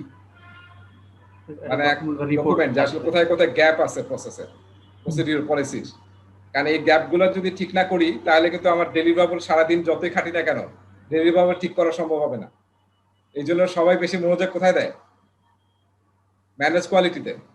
কারণ এটা যত আপনার ভালো হবে, সবাই এখন প্রসেস নিয়ে আমরা এত কথা বলি কেন? যে প্রসেস ইমপ্রুভ করতে হবে, প্রসেস ফলো করতে হবে, প্রসেস ওরিয়েন্টেড হতে হবে। কেন? যদি আমরা প্রসেস ঠিক করে ফেলি তাহলে তো এখানে এরর কম হবে। আর যদি প্রসেসে গোলমাল লাগে তাহলে তো আমি খালি এইটাই মানে এরর নিয়েই সারা জীবন কাজ করা লাগবে। কোয়ালিটি অ্যাসিউরেন্স, প্রসেসটা ঠিক করে মানে কোয়ালিটি অ্যাসিউরেন্স। হ্যাঁ, কোয়ালিটি অ্যাসিউরেন্স, এটা আসলে আমরা কিউএ বলি আর কি, আর এটা হচ্ছে কিউসি, ঠিক আছে? আমরা যে কোয়ালিটি কন্ট্রোল যে জিনিসটা বলি না, সেটা হলো যে কোয়ালিটি কন্ট্রোল ছাপ্পা মারে, সে ছাপ্পা হলো ওই যে কিউসির যেটা এইখানে এসে মানে আউটপুট, যেটা কোয়ালিটি কন্ট্রোলের আউটপুট, কিউসি পাস্ট। জি ঠিক আছে, জি বুঝতে পারছি। আচ্ছা, এই কনসেপ্টটা আপনারা একটু গোলমাল থাকলে পরীক্ষায় অনেক জায়গায় গোলমাল লেগে যাবে। তো আমার মনে হয় আজকে আপনার মানে ক্লিয়ার হলো, বা না হলে আরেকটু চিন্তা ভাবনা করলে হয়তো ক্লিয়ার হবে। না, এটা খুবই কনসেপ্টটা ক্লিয়ার হয়েছে ভাই, আমার একটা ল্যাকিং ছিল আর কি। ঠিক আছে। Plan quality standard required for project deliverables, এই যে প্রথমে আইডেন্টিফাই করা প্ল্যান কোয়ালিটি করা, কি কি লাগবে আমার স্ট্যান্ডার্ড দেওয়ার জন্য। Recommend options for improvement based on quality gaps, এটা কিন্তু একটা খুব ইম্পর্টেন্ট বিষয়, যে কোয়ালিটি করার সময় শুধু একটাতে স্থির থাকলে হবে না, আমাদেরকে অলওয়েজ ইমপ্রুভমেন্টের স্কোপ ফাইন্ড আউট করতে হবে। Continuous survey project deliverable quality, হ্যাঁ, কোনো ফাঁকি দেওয়া যাবে না, ঠিক আছে? কন্টিনিউয়াসলি এটাকে চালাতে হবে। এটা আমরা জানি যে এটা আসলে কন্টিনিউয়াস প্রসেস, কখনো গ্যাপ দেওয়ার ওয়ে নাই, ইউ ক্যান ওয়েট বা you can take rest. So এখানে আসলে আমরা যে কাজগুলো করব, যে কোয়ালিটি ম্যানেজমেন্ট প্ল্যান তৈরি করব, তাই না? তারপর হচ্ছে ম্যাট্রিক্স ডেভেলপ করব প্ল্যানের সময়, হ্যাঁ, কেপিআই সেট করবো যে কি কি মেজার করবো আমরা, অ্যাকসেপ্টেন্স ক্রাইটেরিয়া হতে পারে। তারপরে কোয়ালিটি অ্যাসুরেন্স করবো আমরা যখন ম্যানেজ কোয়ালিটিতে, এবং কোয়ালিটি কন্ট্রোল করবো হচ্ছে কন্ট্রোল কোয়ালিটিতে। কস্ট বেনিফিট অ্যানালাইসিস করতে হবে, হ্যাঁ, এবং কস্ট অফ কোয়ালিটি, এই দুটো ইম্পর্টেন্ট জিনিস। মানে খালি কোয়ালিটি দিতে চাইলেই তো হবে না, ব্যালেন্স করতে হবে যে কোয়ালিটি যতটুকু দিচ্ছি সেই কস্ট এবং বেনিফিটের সামঞ্জস্য থাকতে হবে। আমরা কোয়ালিটি করতে গেলে বেঞ্চমার্ক ফলো করি, কে আগে এরকম প্রোডাক্ট করছে সেরকম করার চেষ্টা করি আমরা, অডিট করে এনশিওর করি যে সমস্ত প্রসেস প্রসিডিউর ফলো হয়েছে কিনা কোয়ালিটি অ্যাসুরেন্সে। এখানেই আমরা করি প্রসেস অ্যানালাইসিস। এই যে মুমিন ভাই আপনি দেখবেন যে এখানে প্রসেস অ্যানালাইসিস আছে কোয়ালিটি অ্যাসুরেন্সে। দ্যাট মিনস আমরা প্রসেসটা ঠিকমতো হয়েছে কিনা সেটা চেক করতেছি প্রসেস অ্যানালাইসিস করে, ঠিক আছে? So it is actually dealing with process. তারপর কোয়ালিটি মেজার করি, এটা মেনলি করবো কোয়ালিটি কন্ট্রোলে, যে আমাদের কেপিআই অনুযায়ী হয়েছে কিনা। ভ্যালিডেট করবো ডেলিভারেবল কাস্টমারকে দিয়ে যে হ্যাঁ কোয়ালিটি এনশিওর হয়েছে, এখন তুমি দেখো অ্যাকসেপ্ট করবো কিনা। আর কোয়ালিটি মেজারমেন্ট টুলস, এটা নিয়ে আমরা এখানে আলোচনা করবো যে কি কি কোয়ালিটি কন্ট্রোলে আমরা কি কি টুল ইউজ করতে পারি মেজার করার জন্য। Alright, let's go first. তাহলে আমরা আজকে এই টপিক আজকে শেষ হবে না। তাহলে এই তিনটা process, plan quality, manage quality এবং কন্ট্রোল কোয়ালিটি, এটারই কিন্তু এখানে হাই লেভেল ডেসক্রিপশন আছে, কনসাইজ ডেসক্রিপশন আছে, আর ডিটেল আছে পিএমবকে। সো কোয়ালিটি ডেফিনিশনটা আমরা হয়তো অনেকে জানি, the degree to which a set of inherent characteristics fulfill requirements, that is known as quality. এবং কোয়ালিটির মেইন ক্রাইটেরিয়া হচ্ছে দুইটা, একটা হচ্ছে কনফর্মেন্স টু রিকোয়ারমেন্টস, কাস্টমার যেটা চাইছে সেটা কনফার্ম করা, আর একটা হচ্ছে ফিট ফর ইউজ অথবা ফিট ফর পারপাস, যে পারপাজে কাস্টমার চাইছে সেই পারপাজে যাতে সে ইউজ করতে পারে, ঠিক আছে? তাহলে আমি একটা যে কোথা থেকে যেন দারাজ না কোথা থেকে একটা সাউন্ড বক্স কিনছিলাম, হ্যাঁ, তো সাউন্ড বক্স কিনে দেখলাম ওখানে খুবই চমৎকার, যখন কিনে এখানে আমাকে দিল তখন পুরো হতাশ হয়ে গেলাম, ওইটা আমি একদিনও ইউজ করি নাই, ঠিক আছে? সো ফিট ফর ইউজ হয় নাই, কিন্তু এরপর থেকে আমি কখনো অনলাইনে কিনি না। আসলে আমাদের মার্কেট মানে e commerce market is not up to the market still, সবাই ধান্দাবাজির মধ্যে আছে।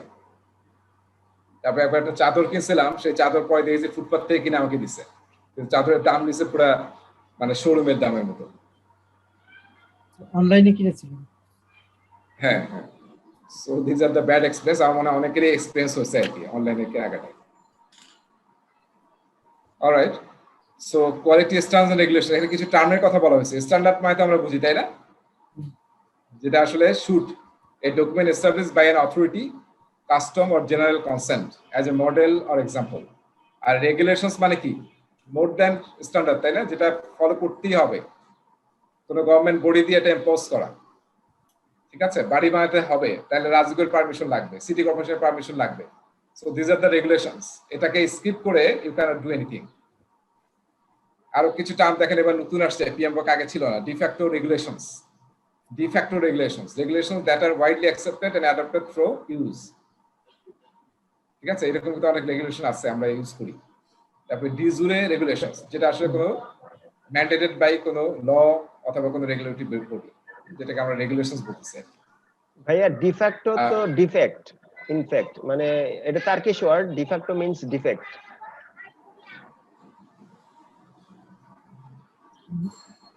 তাই ডিফেক্টো মানে তো ডিফেক্ট না, সেটা ডিফেক্ট বানানো আছে। ডিফেক্টো মানে হচ্ছে অন্য মানে যেটা আসলে করতে করতে ইয়া হয় সেটাকে আমরা ডিফ্যাক্টো ফ্যাক্টর বলি না, যে this is a de facto factor in modern organizations, যেটা করতে করতে আসলে এখন একটা প্র্যাকটিস হয়ে গেছে। আসলে না বাংলাদেশে এরকম আছে, কিন্তু আমরা ওই যে যেমন সবাই বড়তে আগে ছিল যে আমরা হালুয়া রুটি খাইতাম, সেটা ডিফ্যাক্টো ফ্যাক্টর হয়ে গেছিল একসময়, যে হালুয়া রুটি খেতে হবে। আচ্ছা, ISO 9000 সিরিজ, এটা আসলে তাই না, যে কোয়ালিটি স্ট্যান্ডার্ড বডি আছে, তারা আসলে কোয়ালিটি সবাই মিলে, আমরা জানি বোধহয় যে সেকেন্ড ওয়ার্ল্ড ওয়ারের পরে কত 19 কত সালে যেন, বা হ্যাঁ, তখন আসলে মানে বিভিন্ন দেশের কোয়ালিটি বডি যারা আছে তারা মিলে আসলে ISO 9000 সিরিজ তৈরি করে, যে আমরা সবাই মানে স্ট্যান্ডার্ড কোয়ালিটি স্ট্যান্ডার্ড ফলো করব সব দেশগুলো। এবং এটা আসলে বিভিন্ন ইন্ডাস্ট্রিতে, প্রোডাক্টে, সার্ভিসে, হ্যাঁ, প্রসেসে আমরা ইউজ করতে পারি ISO 9000। এবং এটার অনেকগুলো ভার্সন আছে। লেটেস্ট ভার্সনটা কি? ISO 9000 2018 বোধহয় নাকি, মোস্ট প্রবাবলি। সো মানে মাঝে মাঝে এটা আপডেট হয় আর কি।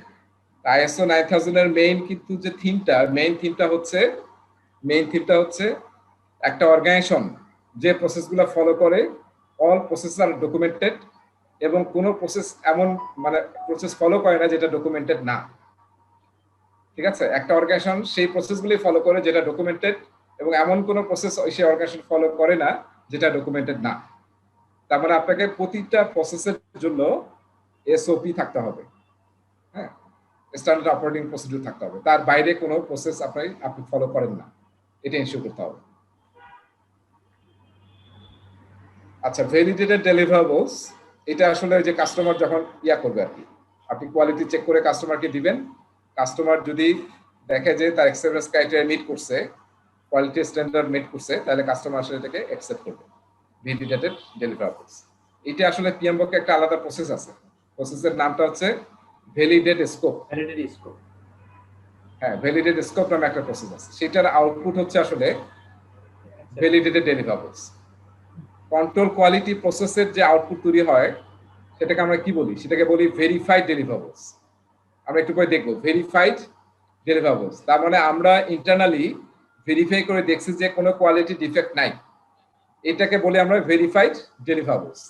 এইটা আবার চলে যায় হচ্ছে ভ্যালিডেট স্কোপ প্রসেসে। ঠিক আছে, সেই প্রসেসে গিয়ে আমরা কাস্টমারকে ইনভলভ করি, মানে এটা ট্রেডিশনাল পিএমবকের কথা বলতেছি।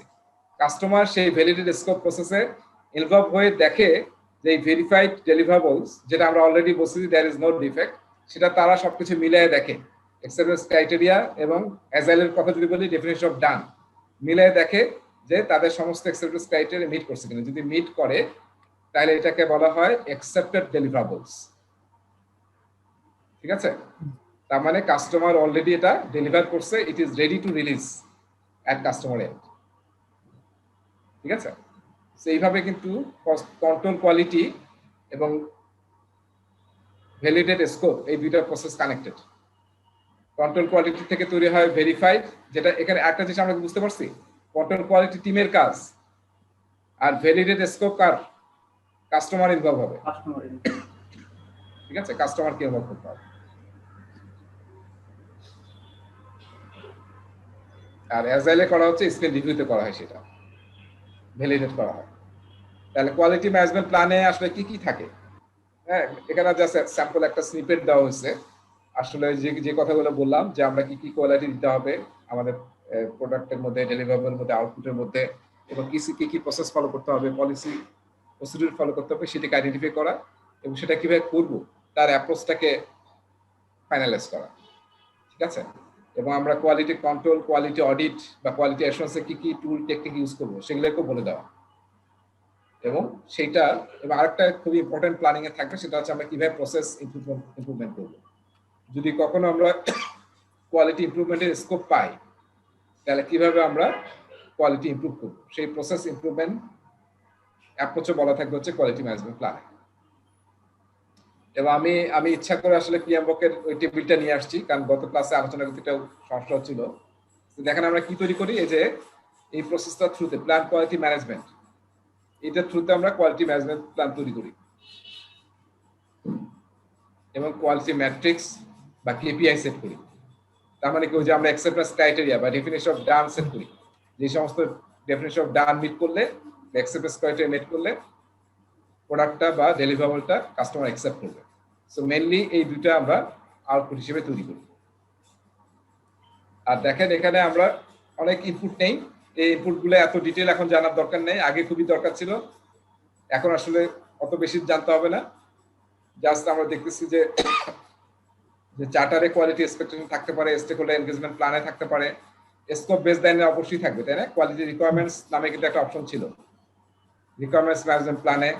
তারপরে দেখেন যে রিকোয়ারমেন্ট ডকুমেন্টেশন, স্টেকহোল্ডার রেজিস্টার, এখানে মেইনলি এই দুইটা ডকুমেন্ট দেখেন, রিকোয়ারমেন্ট ডকুমেন্টেশন এবং স্টেকহোল্ডার রেজিস্টার, এই দুটো কিন্তু আপনার কোয়ালিটি আইডেন্টিফাই করে আমরা এখানে কিন্তু রাখছি এই দুটো ডকুমেন্টে। সো এই দুটো ডকুমেন্ট আমাদেরকে হেল্প করবে যখন আমরা কোয়ালিটি প্ল্যানিং করব। ঠিক আছে, অলরাইট। স্টেকহোল্ডার রেজিস্টারের কাজটা কি? যেখানে সমস্ত স্টেকহোল্ডারের নাম থাকে, আমি বোধহয় আলোচনা করছিলাম। সেটা আমি বুঝছি, বাট আমাদের প্ল্যানিং এর সাথে, কোয়ালিটি প্ল্যানিং এর সাথে এর সম্পর্ক কি? বিরাট সম্পর্ক, কারণ এখানে আসলে বলা থাকে না যে স্টেক হোল্ডারের রিকোয়ারমেন্ট কি, এক্সপেকটেশন কি। এই রিকোয়ারমেন্টের মধ্যে অনেক কোয়ালিটি রিকোয়ারমেন্ট থাকতে পারে, বুঝতে পারছি? সেই রিকোয়ারমেন্টটা এখান থেকে তো নিতে হবে, নাহলে আমি কি প্ল্যান করবো? বুঝতে পারছি। হ্যাঁ, ঠিক আছে। আচ্ছা, এখানে দেখেন একটা টুল টেকনিক ছিল, এই যে কস্ট অফ কোয়ালিটি। ঠিক আছে, মানে এটা আসলে ব্যালেন্স করা এবং জানা যে আসলে কোয়ালিটি তো ফ্রি না, কোয়ালিটি দেওয়ার জন্য কিন্তু অনেক কস্ট ইনভলভ। ঠিক আছে, তো এটার আসলে দেখতে হবে যে কি কি আইটেম ইনভলভ কস্ট অফ কোয়ালিটির সাথে, এবং সেটা ব্যালেন্স রক্ষা করতে হবে যাতে যে আমরা খালি বেশি কোয়ালিটি দিলাম যেটা প্রয়োজন নাই, খরচ বেড়ে গেল কিন্তু আমি কোনো বেনিফিট পেলাম না, এরকম যাতে না হয়। সো কস্ট অফ কোয়ালিটির মধ্যে কি কি কম্পোনেন্ট থাকে, এই ফিগার থেকে কিন্তু পরীক্ষায় একটা প্রশ্ন আসবে, এই যে এই টেবিল থেকে। হ্যাঁ, আমার আগে একটা প্রশ্ন ঠিক আছে? আছে। হ্যাঁ, বলুন। আমরা স্টেক হোল্ডার রেজিস্টারে স্টেক নাম এবং তার এক্সপেকটেশন এবং রিকোয়ারমেন্ট থাকছে, কিন্তু রিকোয়ারমেন্ট ডকুমেন্টেশনও তো সব রিকোয়ারমেন্টস থাকছে। তো সেখান থেকে তো আমি রিকোয়ারমেন্টস পাচ্ছি, সমস্ত রিকোয়ারমেন্টসই রিকোয়ারমেন্ট ডকুমেন্টেশনে থাকছে। তাহলে স্টেক হোল্ডার রেজিস্টার থেকে স্টেক হোল্ডার রেজিস্টারে যে রিকোয়ারমেন্টস আছে সেটা কি রিকোয়ারমেন্ট ডকুমেন্টেশনে নাই? নাও থাকতে পারে, that's why you are taking both document, দুইটা ডকুমেন্টে আপনি নিয়ে দেখতেছেন। বা নাও থাকতে পারে, বা নতুন একটা স্টেক হোল্ডার আসছে, এইজন্য আপনি এটা এমনও হইতে পারে যে স্টেক হোল্ডারের সাথে রিলেট করা, যখন আমরা স্ক্রিন রিভিউ করব অথবা ডেলিভারেবলস তৈরি হবে, কোন স্টেক হোল্ডারের সাথে আমি যোগাযোগ করব, এখানে তো 5-7 জন থাকতে পারে, কারে আমি ধরবো? Right right right, yes, that is another good factor. হ্যাঁ, হ্যাঁ, এটা আমাকে হেল্প করবে, কারণ অনেক ডিসকাশন লাগবে, তারপর আবার যখন তৈরি হবে কাকে দ্বারা ভ্যালিডেট করাবে, সো এটা আপনাকে হেল্প করবে। ঠিক আছে, দেখেন এখানে কস্ট অফ কোয়ালিটির মধ্যে মেইনলি দুইটা, আমি একটু এইভাবে লিখি যে cost of quality COC, cost of quality দুই ভাগে ভাগ করা আছে। দেখেন সিওসি, একটা হচ্ছে কস্ট অফ পারফরম্যান্স, একটা হচ্ছে কস্ট অফ নন পারফরম্যান্স, দুইটারই কিন্তু কস্ট আপনাকে যোগ করতে হবে। সো কস্ট অফ পারফরম্যান্সের আবার দুইটা ভাগ, একটা হচ্ছে প্রিভেন্টিভ, একটা হচ্ছে অ্যাপ্রেজাল।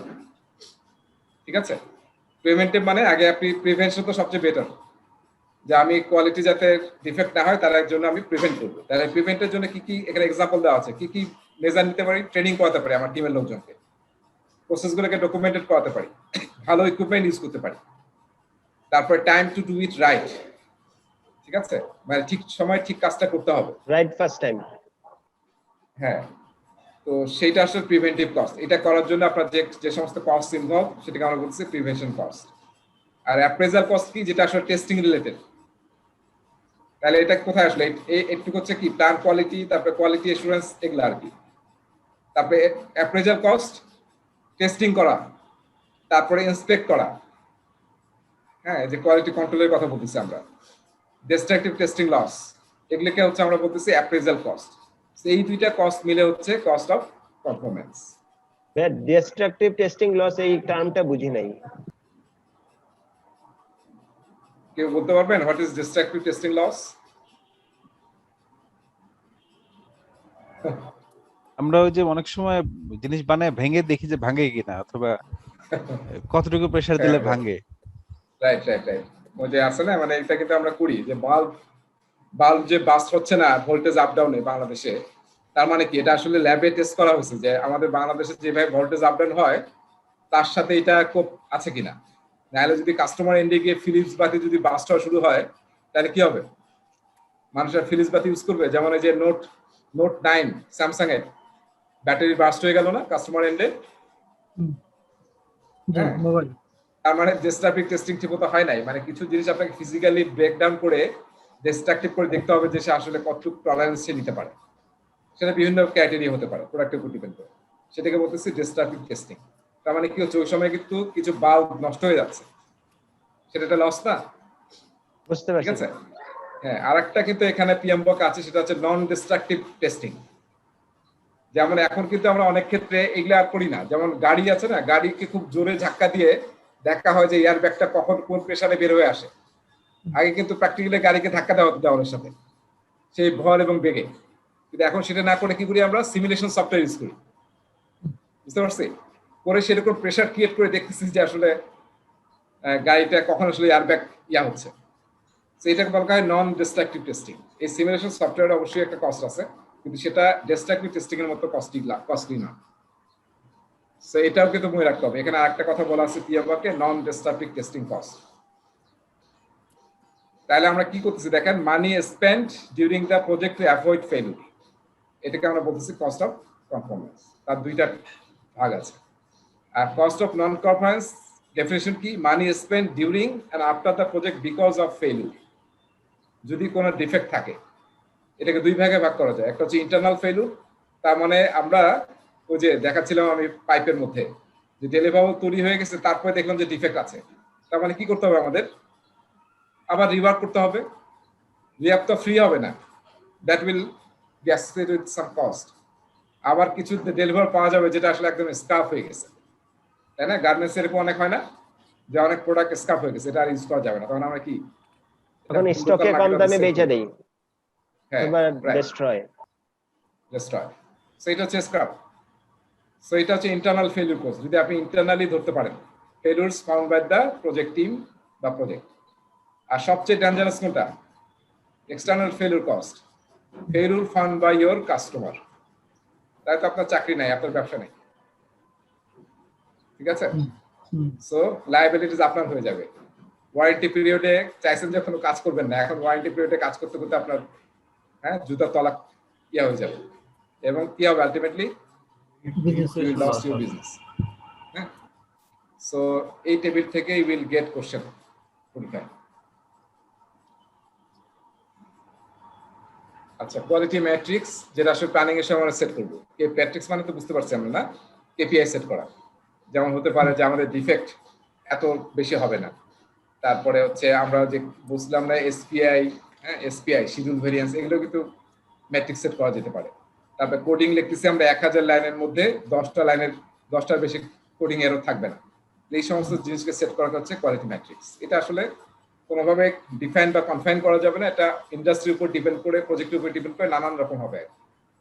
এবং টলারেন্স সেট করা, যে কোন টলারেন্স পর্যন্ত ইট ইজ অ্যাকসেপ্টেবল, যার বাইরে গেলে এটা আসলে কি স্ক্র্যাপ হয়ে যাবে বা রিওয়ার্ক করতে হবে, সেই জিনিসটাকে আমাদেরকে সেট করতে হবে কোয়ালিটি ম্যাট্রিক্সে।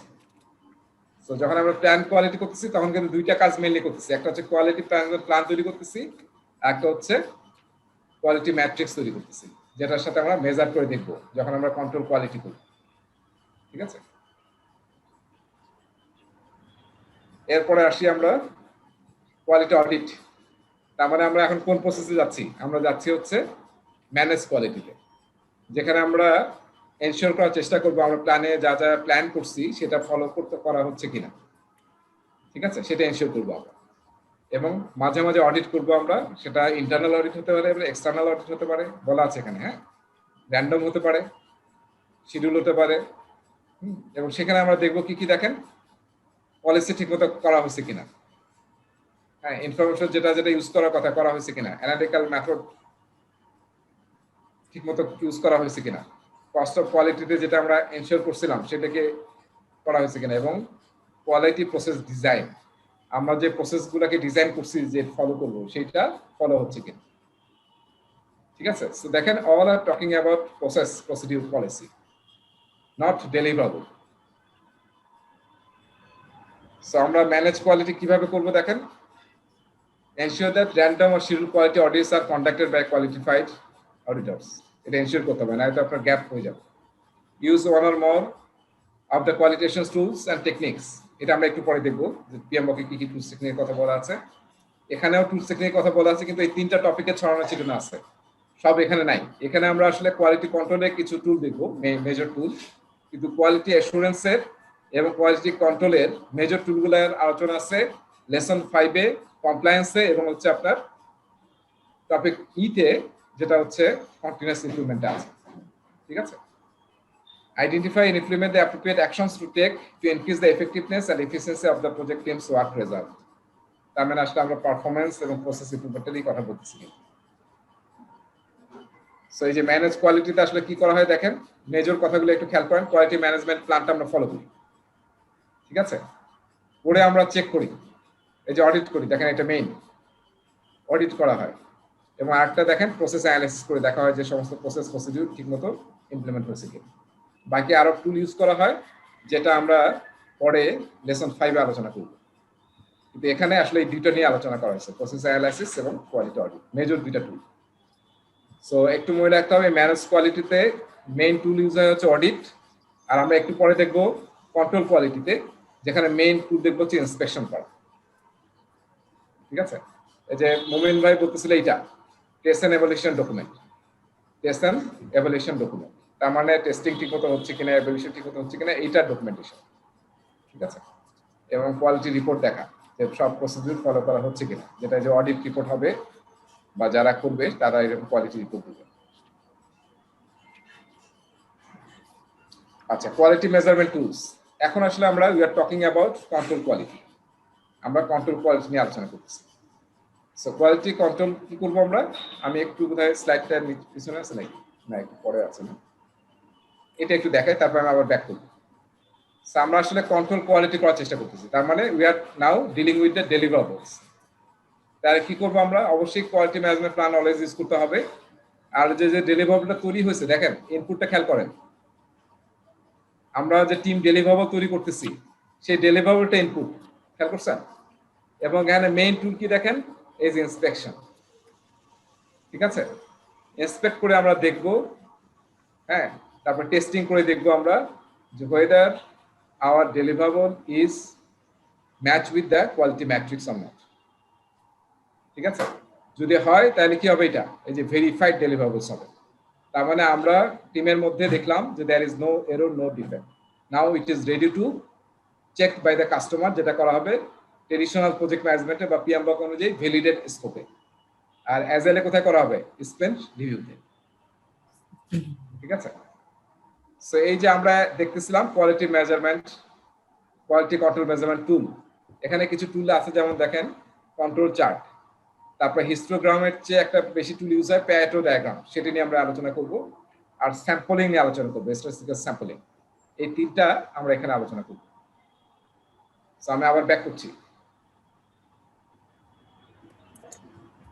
সো আমরা কি বলতেছিলাম যে কোয়ালিটি মেজারমেন্ট কিছু টুল আছে যেটা আমরা কন্ট্রোল কোয়ালিটির জন্য ইউজ করি, তার মধ্যে একটা হচ্ছে কন্ট্রোল চার্ট এন্ড ভেরিয়েবিলিটি, এটা আমরা আলোচনা করব, পরীক্ষা এখান থেকে প্রশ্ন আসবে। তারপর প্যারেটো চার্ট, এটা আমরা অনেকেই জানি, এটাকে আলফা প্যারেটো, তাই না, 80-20 প্রিন্সিপাল বলা হয়, এটা আমরা অনেকেই জানি 80-20 প্রিন্সিপাল। তার মানে 80% প্রবলেম হয় কি 20% কারণে। সো সেই 20% যদি আইডেন্টিফাই করে আমরা সলভ করতে পারি, তাহলে আসলে কি দেখা যাবে, মেজর 80% প্রবলেম সলভ করা যাবে। তো সেই মেজর গুলোকে আমরা প্যারেটো চার্টের থ্রুতে আইডেন্টিফাই করি যে কোন কোন মেজর জিনিসগুলো আমাদেরকে আসলে ডিফেক্ট ক্রিয়েট করতেছে, সেগুলোকে যদি সলভ করতে পারি তাহলে 80% প্রবলেম সলভ হয়ে যাবে। স্ট্যাটিস্টিক্যাল স্যাম্পলিং, এটা মানে কি, আমরা স্ট্যাটিস্টিক্স যখন ইউজ করি, কোয়ালিটি চ্যাপ্টারে কিন্তু স্ট্যাটিস্টিক্স নিয়ে অনেক কথাবার্তা আছে পিএম ব্লকে। ঠিক আছে, আমাদেরও আছে 3টা চ্যাপ্টার মিলে, 3টা টপিক মিলে, যেটা আমি শুরুতেই বললাম। সো স্যাম্পলিং মানে হচ্ছে পুরো পপুলেশন নিয়ে, তো মানে পুরো হোল ডাটাকে আমরা বলি পপুলেশন। আপনি যখন কন্ট্রোল চালাপ করবেন তখন কি আসলে ফুল ডাটা নিয়ে আমরা করতে পারি, করা সম্ভব না। তখন আমরা কি করি, স্যাম্পল ডাটা নিই, পার্সেন্টেজ অফ ডাটা, সে 10% বা 5% base on project, base on আপনি কি ধরনের ডেলিভারেবল প্রোডাক্ট তৈরি করছেন, ইন্ডাস্ট্রির উপর ডিপেন্ড করে, ইন্ডাস্ট্রির অনুযায়ী স্ট্যান্ডার্ড আছে। সেটা হচ্ছে স্ট্যাটিস্টিক্যাল স্যাম্পলিং, যে কি পরিমাণ আপনি স্যাম্পলিং করবেন, এবং সেটা এখন আপনি টেস্ট করবেন। টেস্ট করে যদি ওকে থাকে তাহলে আপনি বলবেন যে হ্যাঁ, এটা আমাদের কোয়ালিটি ক্রাইটেরিয়া মিট করছে। আর স্ট্যাটিস্টিক্যাল স্যাম্পলিং প্রসেস, এখানে আমরা 2টা টেকনিক দেখবো, একটা হচ্ছে অ্যাট্রিবিউট টেকনিক, অ্যাট্রিবিউট স্যাম্পলিং, একটা হচ্ছে নামটা এখন মনে আসছে না, আমরা সামনে দেখবো, ভেরিয়েবল স্যাম্পলিং। হ্যাঁ, রাইট, ভেরিয়েবল স্যাম্পলিং।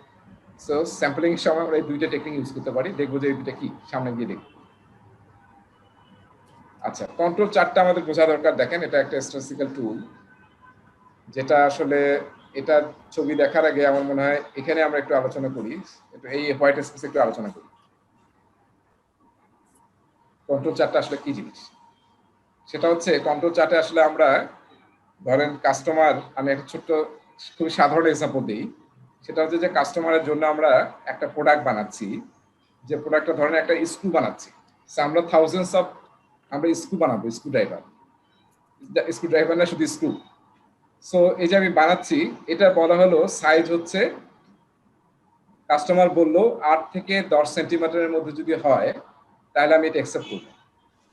ঠিক আছে, তো এইটাকে আমরা এখানে সেট করি, এটা হচ্ছে lower customer specification limit, LCL, lower customer specification limit, এটা কত 8, আর উপরে কি বসাই 10, সেটা হচ্ছে আপার কাস্টমার স্পেসিফিকেশন লিমিট। কাস্টমার বলছে এর মধ্যে যদি হয় কাস্টমার অ্যাকসেপ্ট করবে।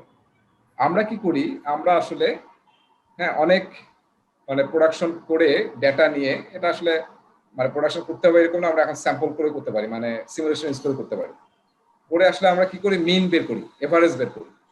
ধরেন আমরা 1000 ডাটা নিয়ে 1000টা প্রোডাক্ট তৈরি করলাম, করে আমরা দেখলাম যে কত সাইজ পাইছি আমরা, 8, কোনটা হয়তো 8.5 হবে, কোনটা 10 হবে, কোনটা 8 হবে, কোনটা আবার 10.5 হবে, এরকম হতে থাকবে। হ্যাঁ, সেটা আমি মিন বের করলাম। সেই মিনের থেকে আমরা আবার স্ট্যান্ডার্ড ডেভিয়েশন বের করি। Standard deviation plus 3 standard deviation plus 3 standard deviation minus 3 standard deviation, যেটা কি হবে আসলে, এটা ছিল 10 আর 8, সে আমি জাস্ট এমনি ফর এক্সাম্পল বলতেছি, এটা নিলাম হচ্ছে সে 9,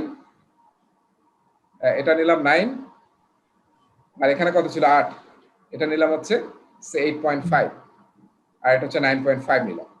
ধরেন আমি হয়তো আমরা হিসাব করে বের করছি যে প্লাস 3 সিগমা হচ্ছে 9.5 গ্রাম বা সেন্টিমিটার, আর এটা হচ্ছে মাইনাস 3 সিগমা হচ্ছে 8.5 সেন্টিমিটার। এখন আমরা কি করি, প্রোডাক্ট যখন আমরা ম্যানুফ্যাকচার করতে থাকি, তৈরি করতে থাকি, তখন আমরা আসলে ডেটা নিয়ে দেখতে থাকি যে আমাদের ডেটাটা এই রেঞ্জের মধ্যে আছে কিনা। এটাকে বলা হয় আপার কন্ট্রোল লিমিট, আর এটাকে বলা হয় লোয়ার কন্ট্রোল লিমিট। দেখেন এটা কিন্তু কাস্টমারের লিমিটেরও নিচে, আর এটা কি কাস্টমারের আপার কন্ট্রোল লিমিটের নিচে। এবং স্ট্যান্ডার্ড মানে ইন্ডাস্ট্রি প্র্যাকটিস হচ্ছে প্লাস 3 সিগমা এবং মাইনাস 3 সিগমা মিডিয়ামের। আমরা কি করি, আমাদের ডেভেলপমেন্টটা এর মধ্যে রাখার চেষ্টা করি। তার মানে সাইজ যাতে 9.5 থেকে 8.5 মধ্যে হয়, তাহলে কি হবে, তাহলে কোনো প্রোডাক্টই আসলে স্কাপ বা রিওয়ার্ক হওয়ার কোনো অপশন থাকবে না যদি আমরা এটাকে মেনটেন করতে পারি। ঠিক আছে, সো কন্ট্রোল চার্টের উদ্দেশ্য হচ্ছে এইটা, যে আমরা আসলে ভেরিয়েবিলিটি মেজার করতে পারি এবং দেখতে পারি যে আসলে আমাদের এই লিমিটের মধ্যে আছে কিনা। যত আমরা এটা এনশিওর করতে পারবো, তত আমাদের প্রোডাকশন বা ডেলিভারেবল এরর কম হবে, রিওয়ার্ক এবং স্কাপ এবং টাকা পয়সা নষ্ট কম হবে। দ্যাটস ওয়াই আমরা কন্ট্রোল চার্ট ইউজ করি। আচ্ছা, এখন আসেন ব্যাক করি একটু। পিএমবক এখানে কি কি ফিগার দিছে, এখানে কি বলতেছে যে আমরা যখন কন্ট্রোল চার্ট ইউজ করব, এটা দেখেন, এটা হচ্ছে আপার কন্ট্রোল লিমিট, আর এটা কি লোয়ার কন্ট্রোল লিমিট। ঠিক আছে, এটা হচ্ছে মেইন।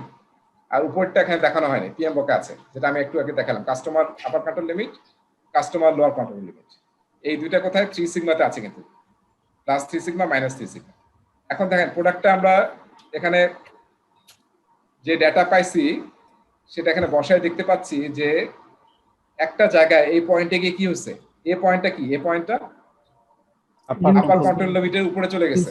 তার মানে কি, এটা রিজেক্ট, মানে রিজেকশনে চলে যাচ্ছে, কিন্তু আমরা যেটা সেট করছিলাম তার ভেরিয়েবলি সেকশনের কাছাকাছি, বাট কাস্টমারের কাছাকাছি চলে গেছে।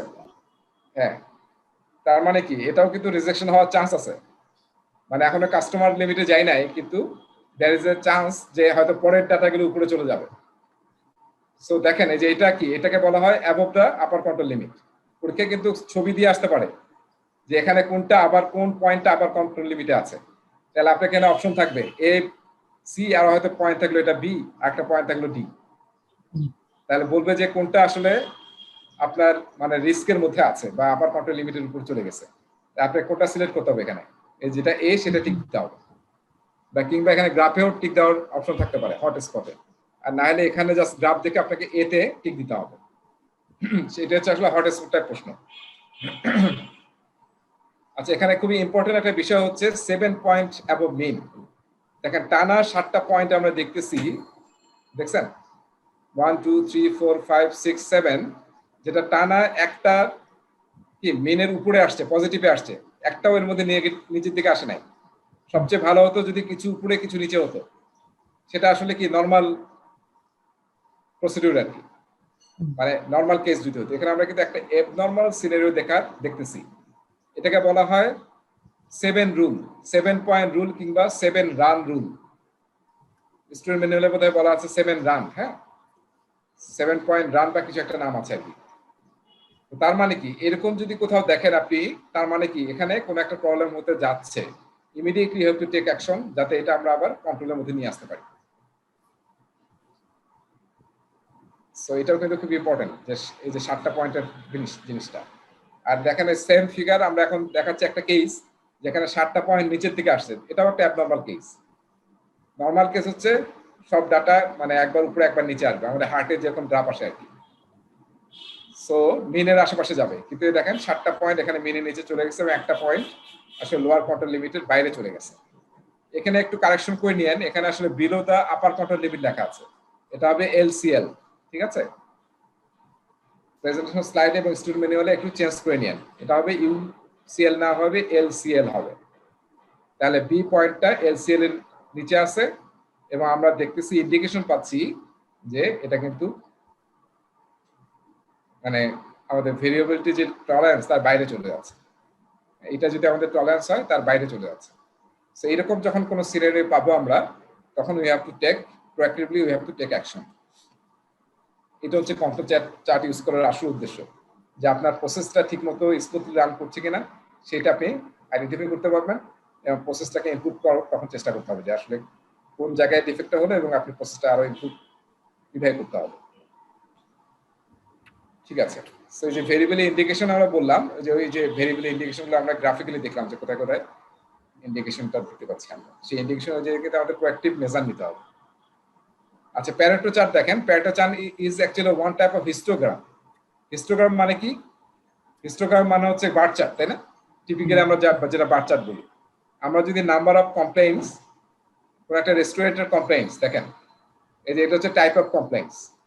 ঠিক আছে, food is not fresh, table is not clean, তারপর ওভার প্রাইসড। সো কাস্টমারের কাছে ফিডব্যাক নিচ্ছেন এবং আপনি এই ক্যাটাগরির ফিডব্যাক পাইছেন, এবং সেই ফিডব্যাকগুলোকে নাম্বার অফ কমপ্লেক্স অনুযায়ী যদি আপনি সাজান গ্রাফিক্যালি বার চার্ট অনুযায়ী, তাহলে সেটাকে আমরা বলি হিস্টোগ্রাম। হ্যাঁ, কিন্তু এই হিস্টোগ্রামটাকে যখন আমরা র্যাঙ্কিং করে সাজাই, মানে সবচেয়ে বেশি থেকে লোয়ার দিকে যাই আমরা, তখন এটাকে আমরা বলি প্যারেটো চার্ট। এবং এই প্যারেটো চার্টে দেখা যায় আসলে, দেখেন যে এখানে যদি আমরা দেখি, এই যে এই পয়েন্টটা যদি দেখি, দেখেন 80%, এই যে 80% পয়েন্টটা, এই পয়েন্টটা দেখেন, তার মানে কি এটা কিন্তু মেজর যে 3টা প্রবলেম, হ্যাঁ, টোটাল যত সমস্যা 140টা সমস্যা, তার মধ্যে দেখবেন যে অলমোস্ট 80% সমস্যা হচ্ছে এই 3টা ক্যাটাগরির। ওভার প্রাইসড, খাবারের পরিমাণ কম, এবং এনভায়রনমেন্টটা খুব নয়েজি। তার মানে আপনি যদি এই কয়েকটা জিনিসের প্রবলেম সলভ করতে পারেন, তাহলে কি হবে, 80% কমপ্লেইন্ট আপনার দূর হয়ে যাবে, আর বাকি থাকবে মাত্র 20 বা 30% বা বিলো দ্যাট। সো এটাই আসলে প্যারেটো চার্ট ইউজ করার মেইন উদ্দেশ্য, যে আইডেন্টিফাই করা যে আমাদের মেজর ইস্যুগুলো কোনটা, এবং সেটা যদি সলভ করি তাহলে আসলে দেখা যাবে 80% অফ কমপ্লেইন্টস আর ডান। ঠিক আছে, সো এটা আমাদেরকে হেল্প করতে পারে আমাদের কোয়ালিটি ইমপ্রুভমেন্টের জন্য। আচ্ছা, এই যে আমরা স্ট্যাটিস্টিক্যাল স্যাম্পলিং বলছিলাম, যে আসলে পপুলেশন নিয়ে কাজ করা যাবে না, স্যাম্পলিং করতে হবে। তবে স্যাম্পলিংটাও করতে হবে র্যান্ডমলি, এমন ভাবে এখানে একটা সুন্দর ছবি দিয়ে দেখাইছে যাতে আসলে সব টাইপের স্যাম্পল আপনি পান। ঠিক আছে, ধরেন আমেরিকায় মানুষের হাইট, এটা যদি আমরা ডিস্ট্রিবিউশন তৈরি করতে চাই, তাহলে কি হবে, নর্মাল হাইট বোধহয় 5 ফিট 9 ইঞ্চি, আমেরিকা 9 বা 10 ইঞ্চি হবে। এখন যদি কোনো কোনো এলাকার লোকজন কি থাকতে পারে, ছোট থাকতে পারে, যেমন 5 সবচেয়ে ছোট বোধহয় 5 ফিট 5 বিলো, আর হাইট 6 ফিট 3 বোধহয় সবচেয়ে টপ, এরকম হতে পারে। আমি বলতেছি আর কি, জাস্ট অ্যাজিউম করতেছি 5 ফিট 5 থেকে 6.3। এখন দেখেন, আমরা যদি ঠিকমতো স্যাম্পলিং না নেই, কোনো একটা প্রদেশের হয়তো দেখা যাবে যে সাইজ হাইট একটু কম, তাদেরকে নিয়ে যদি আমি পুরো আমেরিকার পপুলেশনের করতে চাই, মেজার করতে চাই, এভারেজ বা মিন বের করতে চাই, তাহলে কিন্তু ঠিক আসবে না, এই 5.9 কিন্তু আসবে না, তখন দেখা যাবে 5.6 বা 7 আসবে। So that is not the true picture. So that's why যখন আমি স্যাম্পলিং করবো, এমন ভাবে স্যাম্পলিং করতে হবে যাতে আসলে র্যান্ডমলি সব ধরনের টাইপ থেকে আমরা র্যান্ডমলি নিয়ে আসতে পারি। আচ্ছা, এরপরে আসেন স্যাম্পলিং যখন আমরা করতেছি, আমরা দুইটা টেকনিক, দুইটা ক্যাটাগরিতে স্যাম্পলিং করতে পারি। ঠিক আছে, হ্যাঁ, যখন আমরা স্যাম্পলিং করে টেস্টিং করব, দুইটা আমরা জিনিস করতে পারি। একটা হচ্ছে অ্যাট্রিবিউট স্যাম্পলিং। অ্যাট্রিবিউট স্যাম্পলিং মানে হচ্ছে yes no, yes or no, অথবা ট্রু অর ফলস। তার মানে সার্টেন ক্রাইটেরিয়া আছে। ধরেন যে আমি বললাম যে প্রতিটাই মানে পরীক্ষা 80% পাইতে হবে।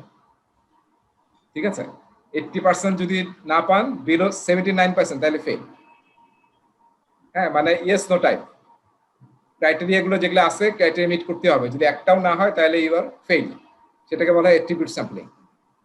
তো কোনো স্যাম্পল নিয়ে যদি আমরা মেজার করি, এই টেকনিক ইউজ করি যে যেখানে আসলে সবগুলোই কি ইয়েস নো, তাহলে কিন্তু কি হবে, সেগুলোকে অ্যাক্টিভ অ্যাকশনে নিতে হবে বা ডিফেক্ট রিপেয়ার করতে হবে।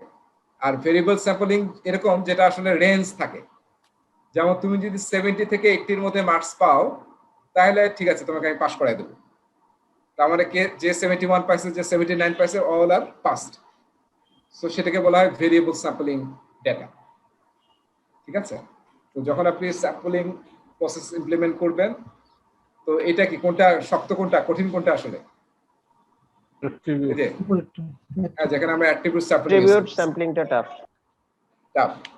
সো দেখেন আমরা কোন জায়গায় কোনটা ইউজ করবো, that is also very important. যেমন মানুষের হেলথ নিয়ে কোনো কাজ করতেছে, মেডিসিন, তখন তো আসলে আমরা রেঞ্জের চেয়ে চেষ্টা করবো অ্যাট্রিবিউট স্যাম্পলিং এর, যাতে আমরা শিওর হই যে এটা দিলে সবচেয়ে ভালো রেজাল্ট হবে আর কি, বা সে সেফুল হবে। ঠিক আছে, এই ফিগারটা নিয়ে আলোচনা করছিলাম। আর দেখেন guidelines two controlling process quality, এইটা আসলে এই যে আমরা যে আলোচনাগুলো করলাম এতক্ষণ ধরে এই টেবিলের, হ্যাঁ, প্রসেস চার্টার, সেটা এখানে আলোচনা আছে। কন্টাক্ট ইন্সপেকশন মেইন টুল হচ্ছে ইন্সপেক্ট করা, প্যাটো ডায়াগ্রাম ইউজ করা, কন্ট্রোল চার্ট ইউজ করা দেখেন। তারপরে identify ways to eliminate causes of unsatisfactory result, শুধু এটা ইউজ করে তো আইডেন্টিফাই করবো, এটা আসলে রুট কজ অ্যানালাইসিস করে সেটাকে ঠিক করতে হবে, এলিমিনেট করে ঠিক করতে হবে। তারপর আমরা ফ্লো চার্ট ইউজ করতে পারি, যেটা আসলে টুল হিসাবে এখানে আলোচনা করা ছিল কিন্তু, হ্যাঁ, এই যে এখানে দেখেন যে ফ্লো চার্ট এই জায়গায় নাই, সামনে আছে, যেখানে যে আমরা কোয়ালিটি অ্যাসুরেন্স করছিলাম সেখানে ফ্লো চার্ট আছে। তো ফ্লো চার্ট আমাদেরকে হেল্প করবে to identify are we missing any steps, কোনো স্টেপ মিস হয়ে যাচ্ছে কিনা। তারপরে initiate process adjustment by implementing corrective or preventive actions.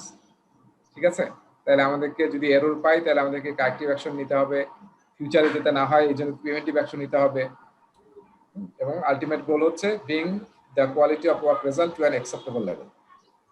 Continue to monitor, measure, adjust quality throughout the project life cycle.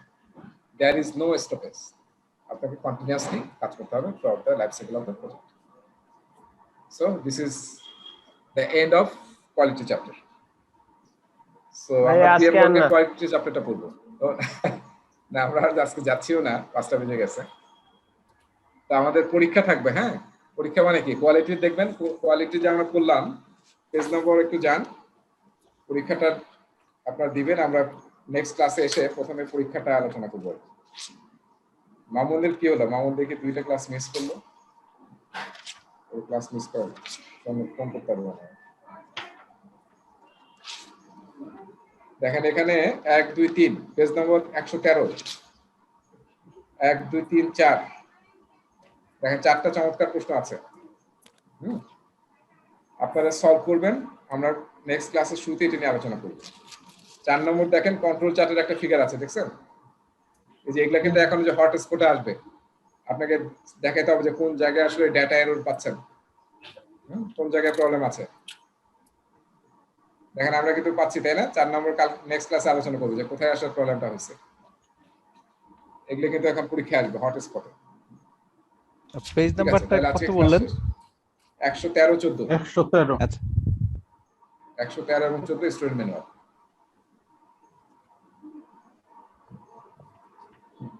Nazrul ভাই ওর লেকের পারে চলে গেছে। কে? নজরুল, আচ্ছা ঠিক আছে। মানে আমাদের যে সিনারিওটা ওটা ভ্যালেন্টাইন নিয়ে, ভ্যালেন্টাইন সিজন নিয়ে কোয়ালিটি যে সিনারিওটা, এখন তো নদীর পাড়ে যেতেই পারে। ঠিক আছে, তাহলে ক্লাস শেষ। হ্যাঁ, জি, সকল প্রশ্ন থাকলে একবার আসবি, আর নাহলে ওয়ে ডান। শিডিউল থেকে একটা